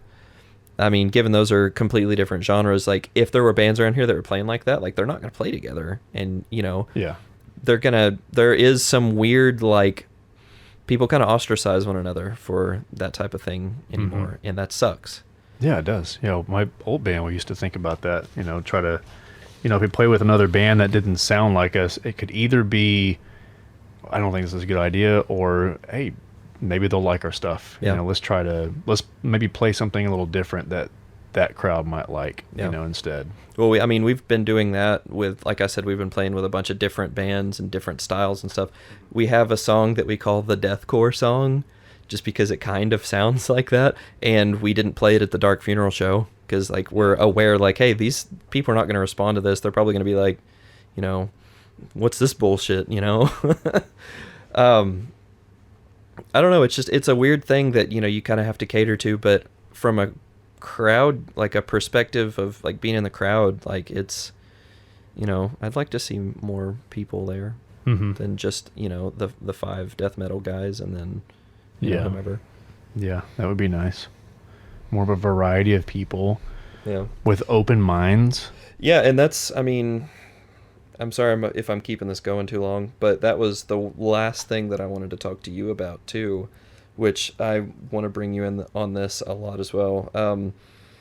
So speaking of like the egoism and the people that are too cool and all that stuff, what would you say as far as your perspective, has anything changed in regards to you being buddies with more people, like touring musicians? Like, I know you kind of, I've seen, at least on Facebook, like it seems like you're kind of in with a lot of like touring guys. Like I remember Wes was, I think, the first one that I saw. Wes from all those bands. Wes Hauk. Yes. And like you have the Legion guys stay over here sometimes, and like I know you guys are like cool with a handful of those guys, and it's cool because I've kind of got the perspective of like, you know, doing the magazine stuff. Like I get to talk to a lot of these kind of bigger names in metal, and it's weird seeing the guys who are maybe not as big kind of act like they're too important or too busy. Yeah, sure. Like what would you say? I don't really know what kind of question I'm going towards, but maybe just like have you noticed anything like that? Like that some people can kind of get caught up in their mild success and turn people away from them in that sense? I haven't personally experienced that. I totally get it. I get being distracted and caught up, and probably have maybe stretched yourself a little too thin and kind of put yourself in that position. Yeah. But I don't really think that I've necessarily had someone give me that cold shoulder, or you know, don't have time for you or whatever. Yeah. But I also don't reach out to a lot of people, or if I do, it's like, it's very, very like tap you on the back of the shoulder, like, hey man, when you get a chance, you know, wouldn't mind if you you know, give me a recommendation on this, or, you know, I wanted to see what you thought about this kind of thing. And a lot of times I'll get a full on conversation like, hey, what's up, man? You know, really cool connection. And that's, people appreciate that. I certainly do. Yeah. And that's the same way I am with people that I don't know who they are. Like I'm not remotely a famous person, but you know, I have a lot of people I'm connected with on Facebook that I don't know, never met, don't even know what they do or where they're from or anything. But, you know, they're involved in music, or they like music. So, you know, maybe they like what I do or whatever. But sometimes they'll reach out, and it might be a very, very senseless conversation. And I'll say right now that if it is, I'm probably going to make it awkward and say that I don't normally just chit chat on Messenger. Try to be as nice as possible. I just don't have time. Yeah. I don't have time to dedicate random conversations of just, you know, hey, how's it going? Hey, what's up? Yeah. You know, unless I know for a fact that you really want to know what's up. You really want to know how I'm doing. It's usually just a segue to trying to sell you something. Well, yeah, or sell, or just, I don't know, just saying that I was able to reach out to you or something. Yeah. Or, you know, but I try to be nice and give some time to people like that too, because I know that they would probably appreciate that. They don't, Yeah. I'm not trying to hurt anybody's feelings or act like I'm better than anybody. Yeah. But like I said, I don't have time for everybody. Yeah. I don't ignore messages or anything like that, but I'm certainly not going to just give someone a cold shoulder or act like I don't have time for something at all. If I'm understanding your question right, I personally do see a distinct difference between people who are on the local scale versus people who might be on a national or international scale.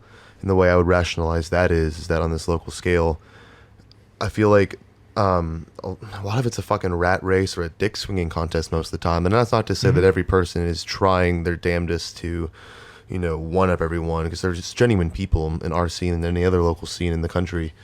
But it's perspective, right? Like in that, I'm not going to say lower tier necessarily, but in the lower popularity scale in the local scene, I feel like it's a lot of one-upping stuff, like those senseless what's up and just, obviously in my position even, I'm not even like uber famous or anything. I hate even calling myself remotely famous, but like I even had someone the other day, they're like, hey man, it's really glad to see all your success, blah, blah, blah. Can you check this out? Like in the same message. And it's just like, dude, you might as well not have sent the first half because it's clear what you're wanting to do. But the opposite on that scale is like someone who's in a more elevated position, and like I've earned a lot of higher friends. Maybe earn's the wrong word, but I've made a lot of higher up friends, and I find them to be just in more positive light because they've seen that grass is greener on the other side once they finally have entered that position where they've quote unquote made it, and maybe their mindset is just different because they see the success rather than the failure. Because obviously, especially in a local scene where most bands are just playing the same fucking venue every other week or every other month, and instead of looking at the bigger picture, they're trapping themselves in this mindset that that it is a competition and that they're just seeing the same faces and the same bands, that makes them think that that's competition rather than anything else. Rather, I think when you do escalate to a higher position in the scene or in its popularity or whatever, you don't see it as a competition, more just like y'all thriving together. Yeah, of course. More respect. And also, I always kind of had that wonder as well, is that like the people who don't behave like assholes, it makes it easier to want them to succeed as well. Like, for example, I think that's another reason why these people kind of project on Bryce too, because obviously he's getting really successful. I mean, he's doing tours and he's gone to Europe a couple times, and maybe once or twice, I don't know, but he's making his way, and he's a nice person. And I don't know if that bothers people because they're not reaching that same level of success and they're a little bitter about it or what. Like, I've noticed it because at one of the shows, which will also remain nameless, there was a touring band that I said something in passing. I wasn't trying to start a conversation. I wasn't like, hey man, for example, I talked to Brody from Rivers of Nile here and there, and I talked to him. He said that every once in a while he'll get messages from people like you were saying, less about like what's up, more like, how do you write and record an entire album? Like, what the fuck, dude? Just loaded questions. I mean, yeah, he surely could probably type up a 25-year-old response, or how, I think he's like 30. He could, let me just tell you everything that's happened for the last 30 years. Or not. And I guess that could be kind of perceived as him coming off rude. I'm not sure, because I've got that depends on the recipient I've got the sense to not ask a question like that, but I've noticed, like I said, this nameless touring band, they're signed and they're touring and completely not receptive whatsoever to even the smallest in passing, hey, you guys sounded good, or hey, what's up, dude, and just kind of like, don't talk to me. I'm on a label. Like, okay, man. Like, that would have impressed me when I was like 16. Like, I would have been, starstruck at that point. But I don't know if it's a mixture of growing old or like the perspective that I have or what, but those bands that act that way, I also have kind of noticed that they don't necessarily go much further than the level that they're at. And I don't know. I would attribute it to their attitude mixed with just, maybe they're frustrated because they can't get any higher. Like, I don't know. But that was actually, I mean, you already kind of talked about it, but I was going to ask, like, as you're going to be going on, Andrew, with And Hell Followed With, like, you know, have you had anybody kind of hit you up in the sense that, like, I don't know, like, have you talked to some people in the scene that, you know, just because you're not like at an AC/DC level, they're just like, pfft, like uninterested or cool guy you, as I call it? I mean, I find it to be the opposite almost. It's like I said, I'm not like, you know, super well known, but there's definitely more people who are like, yeah, my bro or my dude Andrew is doing this, and it's just like, okay, They're kind of that's like- on your coattails almost. That's like Bryce Yeah. whenever he got the faceless gig. Oh, I feel like God. people were kind of everyone like, came out of the "Yo." woodworks. Yeah. Everyone came out of the woodworks to be on his side, but the thing is, when you're going through the struggle of all, you know, they don't want to remember that. They don't want to, you know, be a part of that. They just want to be a part of your high notes. Yeah. It's coattail riding and clout chasing I think clout chasing is one of just the biggest parts of it that just is stupid about just gaining any sort of, you know, positive, just, what's the word I'm looking for? I'm an idiot. Poop. Just positive reception. It's like Positive poop. positive poop, positive shit. Like, just as soon as you get that, that's when people want to follow you and care, not just through the struggle, you know.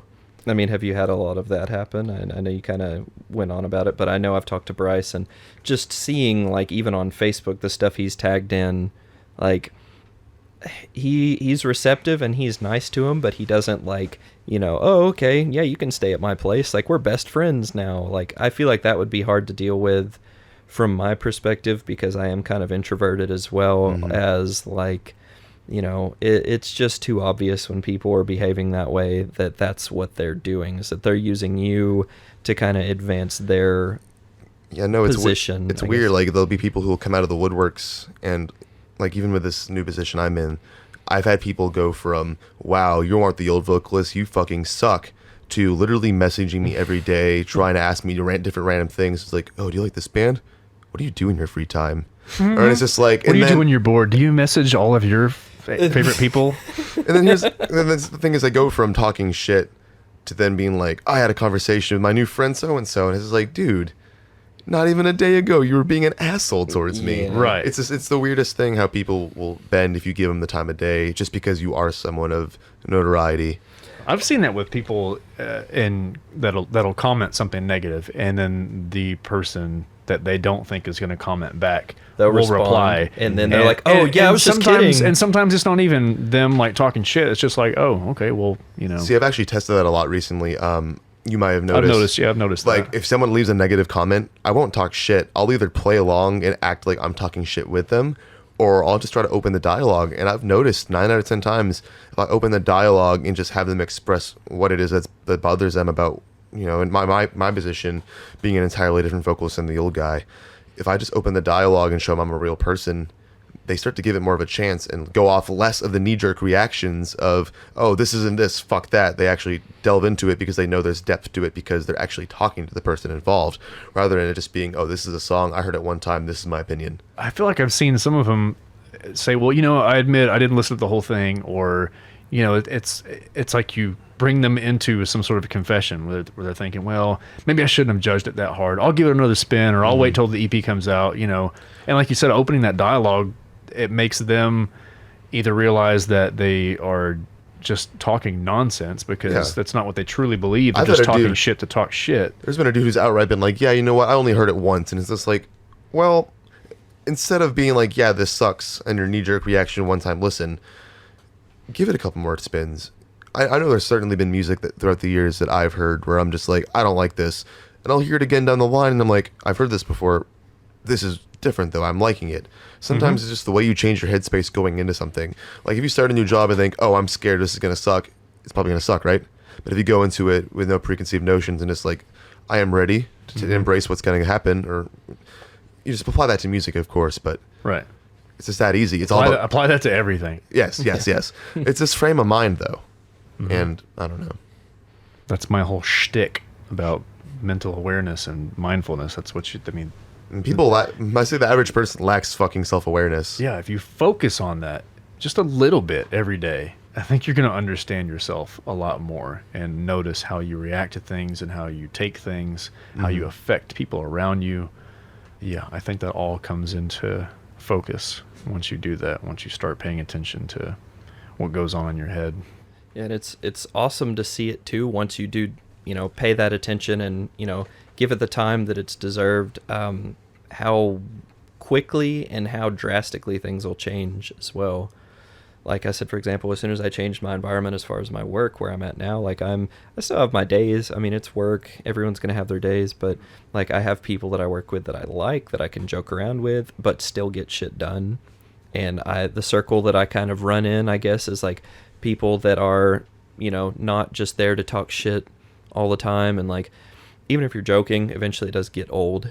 Yeah. You just kind of keep around better people who kind of inspire you to do a little bit better. And, if you're paying attention to how you're coming off, because I've noticed that's something that I've, like I said earlier, I've noticed that I've kind of paid attention and tried to change myself. I guess I was a bit of a judgmental asshole, and I know I've had issues with, even within my band, I've gotten into it with a couple of them, and then now when we have, even if it does get to like an argument level, it takes less than 5 minutes before, I'm reacting to, okay, let's rationalize this. Let's talk it out. Let's see. This is why I feel this way.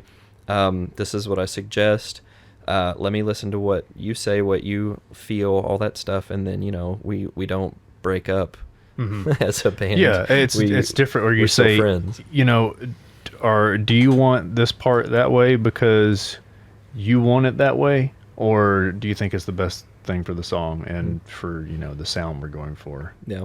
Well, even just as people, like if someone misconstrues a joke or something that was made, like, oh, well, I'm sorry that upset you, not just like a get over it, bitch. Yeah, type. Exactly. Like, well, I wasn't trying. Snowflake libtard. I didn't realize I was gonna make you cry or something. Like this. Yeah. I that's not my intention. I'm sorry. Yeah. That's all it takes is just being a little honest and open and Compassionate. swallow some pride every now and then. We're not perfect. Nobody is. And if you expect everyone to be perfect, you are going to set yourself up for disappointment all day long. Yeah. Especially in yourself, too. Yeah. You're not perfect. You can try as much as you want to. But don't get discouraged by it either. Yeah. Live. Be happy. Share experiences and try to... That's my thing is... there's so many things that I've realized in the last 4 or 5 years that I wish I would have known 15 years ago instead. I feel like I would have, I don't know, had much better relationships with people and been happier in general. Maybe not have drank so much alcohol, wasted so much money on it. Well, I mean, so much time. What matters is that, you can't change that, but you can change what's going to happen. Mm-hmm. And how you react to it. More so how you react to it than anything, because you can't control what's going to happen. Mm-hmm. You can, how you react to it is, going to determine if that's even a good or bad thing, depending on what you do. Gotta live and learn. All right, how long have we been going here? Is that 132 minutes? 2 hours. Jeez. Jeez Louise. Well, I'm out of stuff. So do you have anything else that you would like to discuss or bring up or address? I guess on a closing note for anyone that might be listening to this, especially since we've had a lot of talks that have been encompassed by the idea of mental health. If you're listening and you need something, just reach out to someone, man. Mm-hmm. At the end of the day, holding in it and just having that internal struggle within yourself and only talking to yourself about it, you're not going to get very far. And, don't be afraid of help. That's really it. Yeah, definitely do not be afraid to ask for help. I know if it wasn't for my incessant bitching to all my friends who manage to deal with the amount of bitching I do, I don't know how miserable I'd be if it wasn't for that. So, sometimes you really just got to get it out. Even if it's just talking, you just never know what kind of difference it's going to make. Mm-hmm. Yeah. And, just do that before you do the wrong thing. Yeah, I mean, I agree with you 100% there. I've complained and complained and complained about things before, and when I was at kind of like a lower point in my life, my drummer reached out to me and he was like, "Hey, man, I'm worried about you," and it's not like there was anything was gonna happen, but just the fact that he reached out to me after I had kind of vented the things, like that made a huge difference, and I kind of stepped back a little bit and looked at what's going on and how I'm reacting to it, and that put me on a better path. And one thing I would suggest, I've been wanting to mention it for a couple of reasons that I keep getting reminded about it, but when interacting with people, just, I don't know, walking into a show, "Hey man, how's it going?" Instead of saying, "Oh, yeah, I'm all right," Could be worse. Could be better. You know, whatever. I was always guilty of responding negative. Always. It's like, life sucks. You know, whatever. Yeah. And I never think of any. I don't think about what that means or how that comes off to other people until I've experienced that from other people when they say that to me, and I think, it just makes me almost like feel sorry for the person. You know, like, well, shit. And I don't want people feeling sorry for me. I don't want people thinking that I have a terrible life. You know, I don't know why I would react that way or say that. And I've recently, several months this year, whatever, stopped. You know, not lying, but it's just. I think really, what does it do to complain? It's more of kind of like, because this happens at work. Sometimes I'll say hello to somebody and, you know, how are you doing? Oh, you know, it's okay. I'm like, well, I mean, is that you reacting to how you feel at this exact moment? Or if I say how are things, I don't mean, hey, what's going on in your head exactly right now? Like, oh no, how have you been? It's more of what you're asking is more of, oh, like, you know, is everything, you know, in your life all together? Are you feeling grateful? Or if you say, oh, it's okay, then you're making that other person react kind of like should I leave you alone? Or yeah, exactly. Should I suggest something to help? I think it's all about how it's conveyed, because frankly, I'm kind of the opposite of that, where if someone asks me how I am, I'm going to tell them. Like, even this last couple of weeks at work, like, I'll have someone, hey, how are you doing? But I'll be like, you know what? I've been better, but I'll say it with a smile on my face. Maybe they'll get, you know, it's how it's conveyed. Because if you say, if you're kind of shitty about it, then people are going to leave you alone. But if you're saying it in a way to make conversation, that's just brutal honesty. Well, not brutal, but you're just being honest, but trying to be positive about it at the same time. It's all about just if you want to extend the dialogue or not. And I think it's all body language and just how it's conveyed. Yeah, because some people don't give a shit about talking to other people anyway. Some people just ask because it's terrible. Thanks, bye. Yeah. Well, I think a lot of people asking that kind of shit's filler anyways. They don't really give a fuck. It's just they're trying to fill the void of silence because it makes them uncomfortable. I'm guilty of it. I've done it plenty. No silence. What if brutal honesty was people being honest, but like doing it while like a Slam song was playing or something? Brutal honesty. Yeah. That'd be like a brutal honesty. That's like the Friday bitch session or whatever we talked about earlier. Doing a Friday bitch fest on the podcast. It'd be there's just a constant blast beat playing in the background, and you're just telling true facts. I hate everything. Brutal. Blast beats in the background. I had the shittiest diarrhea at work. Oh God, I was about to say that. Like, I hate having diarrhea. Why does my stomach hurt? Oh my There's God. an idea for your next podcast. All right. Diarrhea. Cha cha cha. All right, guys. Well, I guess that's gonna do it for today. I really enjoyed chatting with you guys, and it's cool that you both have a fair amount in common with your daily lives. And I would have never known if it wasn't for these. I wouldn't have known, because me and Andrew haven't talked a whole lot in the past. I'll see you at a show on a wave. I'll have one of those stupid filler conversations with you. I'm just like, hey, how are you? Yeah. And then it just really isn't much more than that, because I'm just awkward and you're also introverted, and that's just life. Yeah. You both just implode. Okay, bye. That's the worst part for me. Everyone perceives me as this like super social, crazy person, and really I'm awkward and just barely getting by. Yeah. I feel like that's the case with a lot of people, and that's probably why people can be perceived as like being jerks too. Because sure. I mean, I know I've judged just as I have acted that way and been judged. So I try to keep that in my mind. If I say what's up to somebody, I'm just kind of like, hey, you know, don't. I'm not asking you to overextend yourself if I say hello. Right. Or realize when you say, hey, how's it going? I need to commit to this question. How's it going? Like, I'm interested. At the very least, proper acknowledgement and engagement of what's being said is, better than nothing. It's usually pretty common to walk by somebody. Hey, how's it going? Hi. Hey, how you doing? Oh, and nobody answers your question. My wife left me, and I don't have any money for blah blah blah. And right. They just kind of keep you there as a prisoner to the conversation. That's for me. It's like no, the question never gets answered. Hey, how's it going? Hey, how you doing? Okay, yeah, no, that was fun. The world's greatest mystery. How the hell is he doing? I think that's a Southern thing, though. Yeah, right. More so, just like instead of howdy or a hey, good. It's just you ask a question, even though you don't get an answer. That's okay. Rhetorical question, for sure. Yeah. All right. Well, that's that. Shit. Guys. Signing off then, boys. Cue the music. Bye-bye. See you next time. That's it! Rusty's Escape Pod.